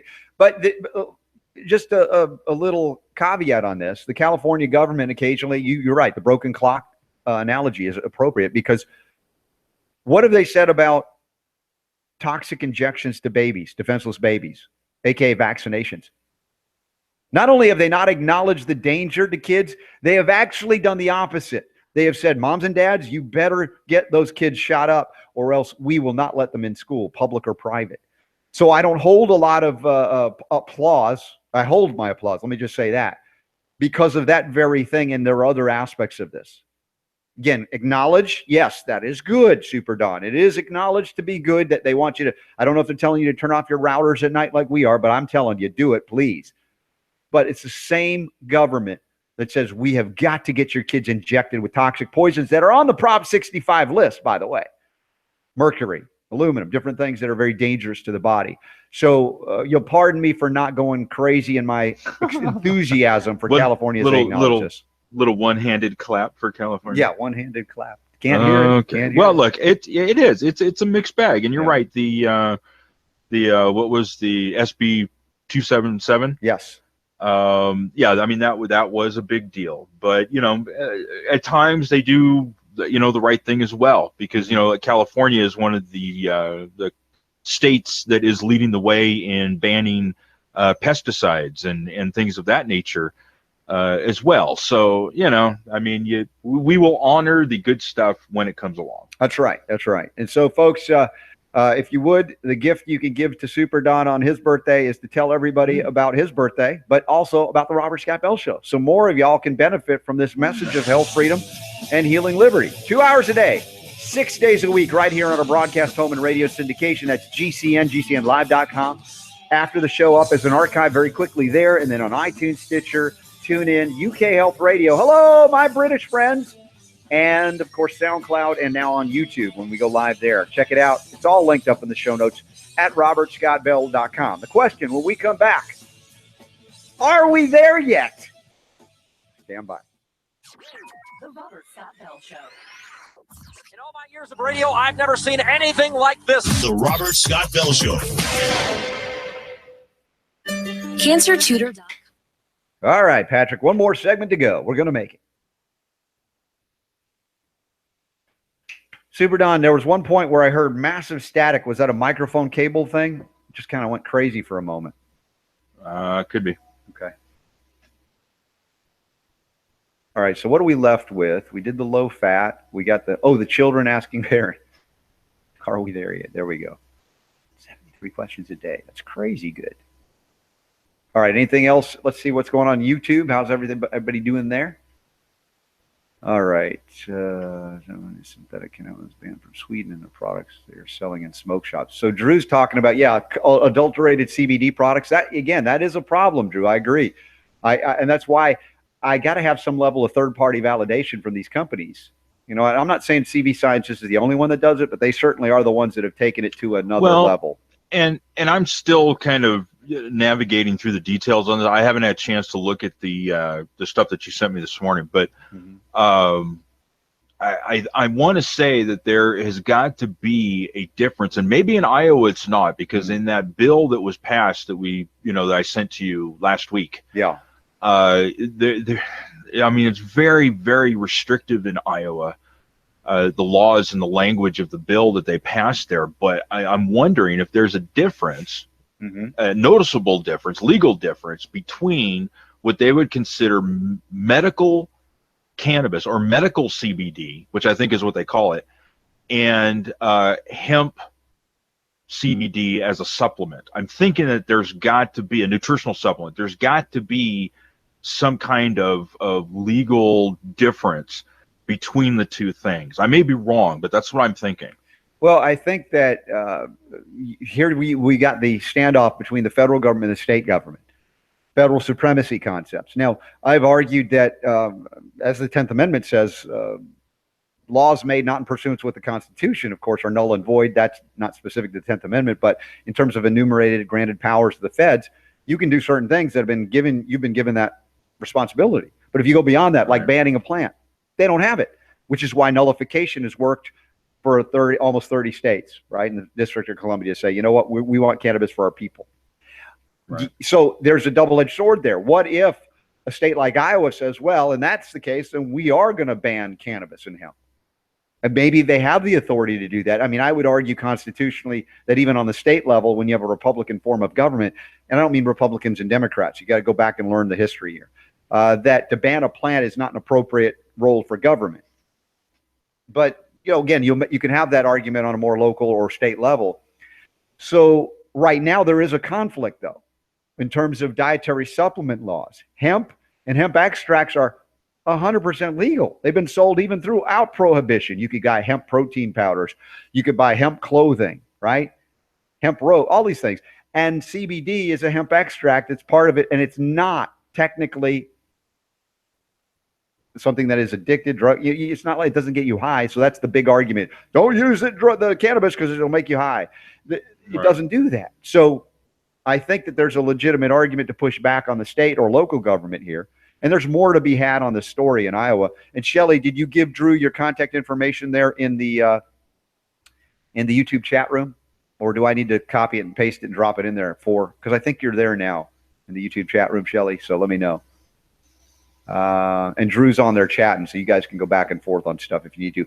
But again, there's so much about this particular raid in Iowa that I don't know, that I would like to find out. Is this a statewide agenda? Is it just a local police department? From what you were telling me, it sounded like it was just sounds like a local somebody else, pointing the finger. So. Right. Yeah. So, and that could happen. But the question is, did they confiscate these products lawfully or unlawfully, legally or illegally? And that, again, that's where I'm not there and I'm not an attorney officially, but, you know, there might be an argument to say that the cops came in and did a raid and they had no warrant to do so. And they just took it. Right. And so, you know, you took products that are, according to the FDA, completely legal. Technically, it's a hemp extract.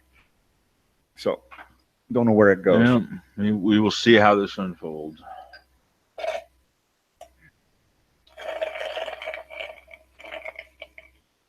Are we live yet? 10 seconds. Are we live yet? Oh, yeah. Question. Are we there yet? Are we live yet? Y'all ready? Moms and dads, you're going to appreciate this next one. You're going to run. Kevin. Crank it up.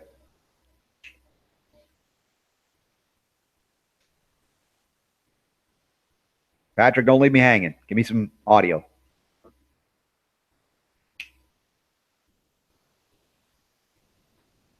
Send me the feed, Patrick. Feed me. I don't know where we are. Patrick, where's my audio? I think we're live.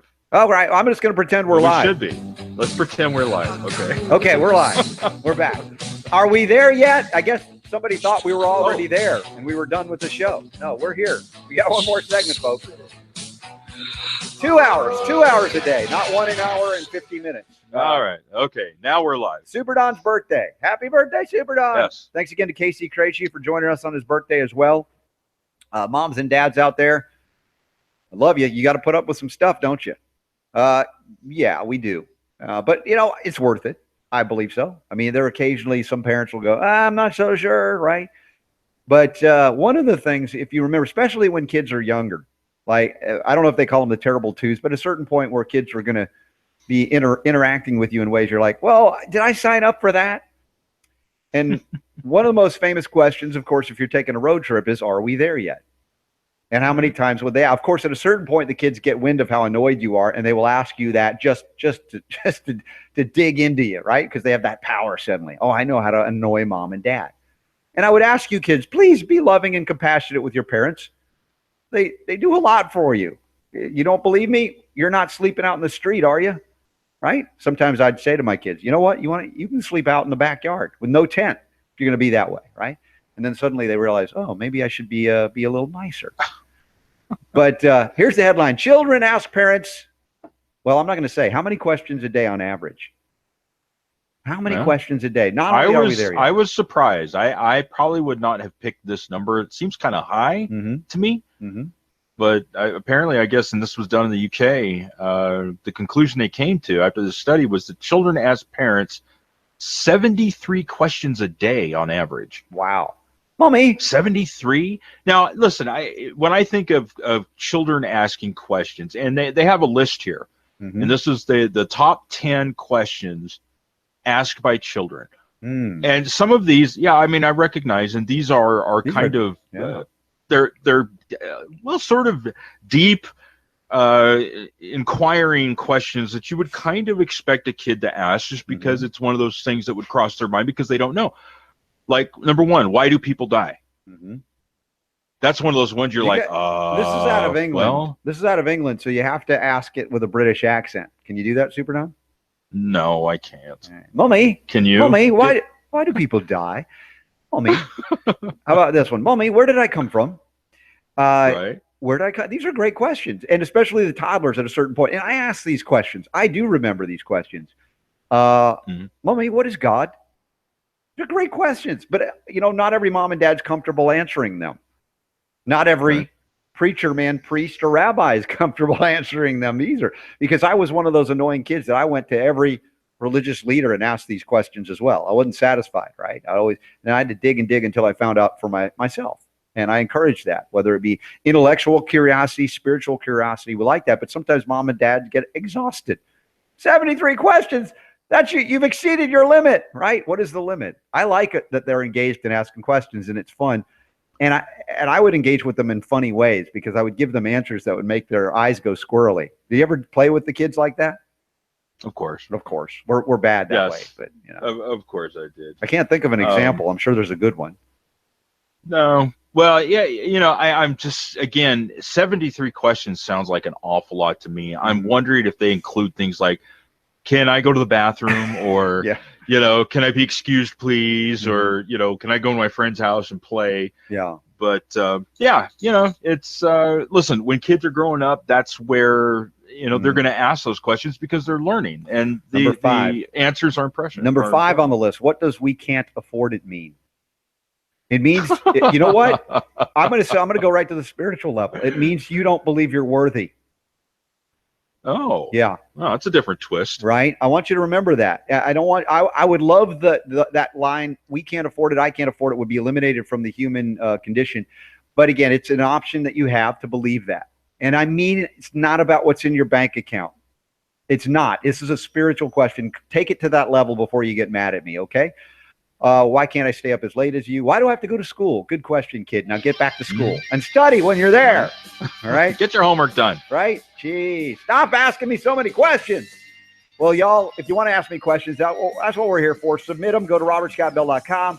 If we're live on YouTube, you can submit them there occasionally or go to Twitter or wherever. We got a lot more healing to go, but we've just started our broadcast week. Tomorrow, Advanced Medicine with Dr. Rasha Buttar and other surprises. Happy birthday, Super Don. Happy birthday, Casey Craichy. The power to heal and celebrate is still yours. The Robert Scott Bell Show. Do you really want to rely on medical doctors for better health? Or would you rather know the secret to unlocking your immune system to help your body fight off disease naturally? All right, Hey, this is we made RSB, and after a quarter century of healing research, I'd like to share with you my secret to optimal health. It's my immune system. It's what keeps me healthy while naturally preventing Patrick, sickness. everything okay So at how the do I end there? keep We didn't myself get and my that family audio from getting sick? back in. It includes the premium supplements I get from Better Way Health, especially Transfer Points Beta-1 3D Glucan. Go to betterwayhealth.com/radio to get your exclusive RSB show discount today. All right, Super Better Way Don, Health he's not only gonna carries talk to the me, so highest let's, quality sign supplements on the market. They're the nation's Happy number birthday, one my friend. retailer We'll of catch up more Transfer later. Point Beta Glucan, which is an immune system supplement that outperforms top competitors. See that on the board, Patrick, he's the socialist, which like I said, I think I've been very friendly with. On that last segment, he just kind of like, I don't know if I'll play the music for them to hear it. I'm like, really? No, that's not right. Anyway, I'm not going to be annoyed. It's too good of a day, birthday celebration day, and we'll just roll with that. So let's see what else we got. Super Don. Patrick just leaves. Yeah, he takes off he makes like a tree and leaves, as they say. Anyway, a good show today. Overall, I think it was a great show. It was so fun to have Casey on and Super Don's birthday. How awesome was that for a celebration? You guys have any ideas of what I should do for my son's 18th birthday? Let me know. I'm just not good at that kind of thing. I know what he wants. I'll see if I can, but we'll see what happens there. And let me see anything else. I'm going to go check last minute commentary coming through the YouTube for all y'all. And all the best, of course, for Shelly. Dealing with what you're dealing there in the store. Let's see. Timbo says, when I asked my parents a question, my dad would say, "You're so sincere," prompting me to ask what sincere means, which they musingly refused to immediately answer. "You're too young to know what sincere means." Eventually, they let me know, but they were trying to get me to look it up. Yeah, see, parents can annoy their kids because I've done that. Believe me, I have been a major annoyance, to both of my kids, because I don't always want to give them the easy answer, and they get mad at me. I'm like, dude, if you don't look it up, you're never going to retain this. You got to learn how to research some stuff. And I think that it's an important part of being a parent. I recognize, it's like you can't not be annoyed with your parents sometimes. And you have to love them enough to allow them to annoy you. Some of them say it this way. You have to love your kids enough to let them hate you. I know that's pretty harsh, but there are times where under their breath, I hate you. You get that. They don't really, but they're upset. And that's how they're trying to express it. And if you don't let them cuss because they're in pain, then they have to find another way to be angry, perhaps. So let's see. All the socialists I met, especially the ones being financially compensated, are happily obliging of the needy. All the socialists I met, especially the ones being financially compensated, are happily obliging of the needy. What are you saying? The socialists that are getting paid are generous in terms of donations to charity? I mean, as we see a lot of those who have money that love socialism are not necessarily setting up foundations to help people, in need. And maybe it's not always the case, but I tend to not like government being the main arbiter and deliverer and monopoly over charity. That's not charity anymore when it's done at the force of a gun. But maybe I'm not understanding the reference points in that comment. So with that, I'm going to get out to the garden. I got the carrots are sprouting.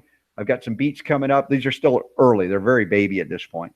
But I'm really happy with the strawberries that are coming. I'm already noticing one of them's turning like a pinkish red. It's still early. We'll get it going on. I'm collecting my hemp, the sun hemp, not the regular hemp. I wish we could all grow real hemp, but the sun hemp. Gathered a lot of seeds that I'm going to give away like a year ago I was given, and hopefully plant some more as well, sprout some more sun hemp. Those are fun plants. Big, beautiful yellow flowers that attract the bees, which is great. So with that, let me see. Patrick was being paid for his job once called you needy. Oh, yeah, you remember that. That's right. And I wasn't even referring to him when I was announcing time frames going before the air, but they immediately assume everybody is needy, especially if they're not socialist. That is kind of funny. Yeah, especially the ones are happily obliging of the needy, right? Yeah, they don't like to do that. Yeah, I get you. You're very observant. So with that, we'll let the commentary stand there and be back tomorrow evening. Hopefully all will be well with Dr. Bitar. We're going to go out and celebrate. Happy birthday, Super Don. Happy birthday, Casey. And anybody else's birthday I didn't know it was today. Happy birthday to you. The power to heal really is yours.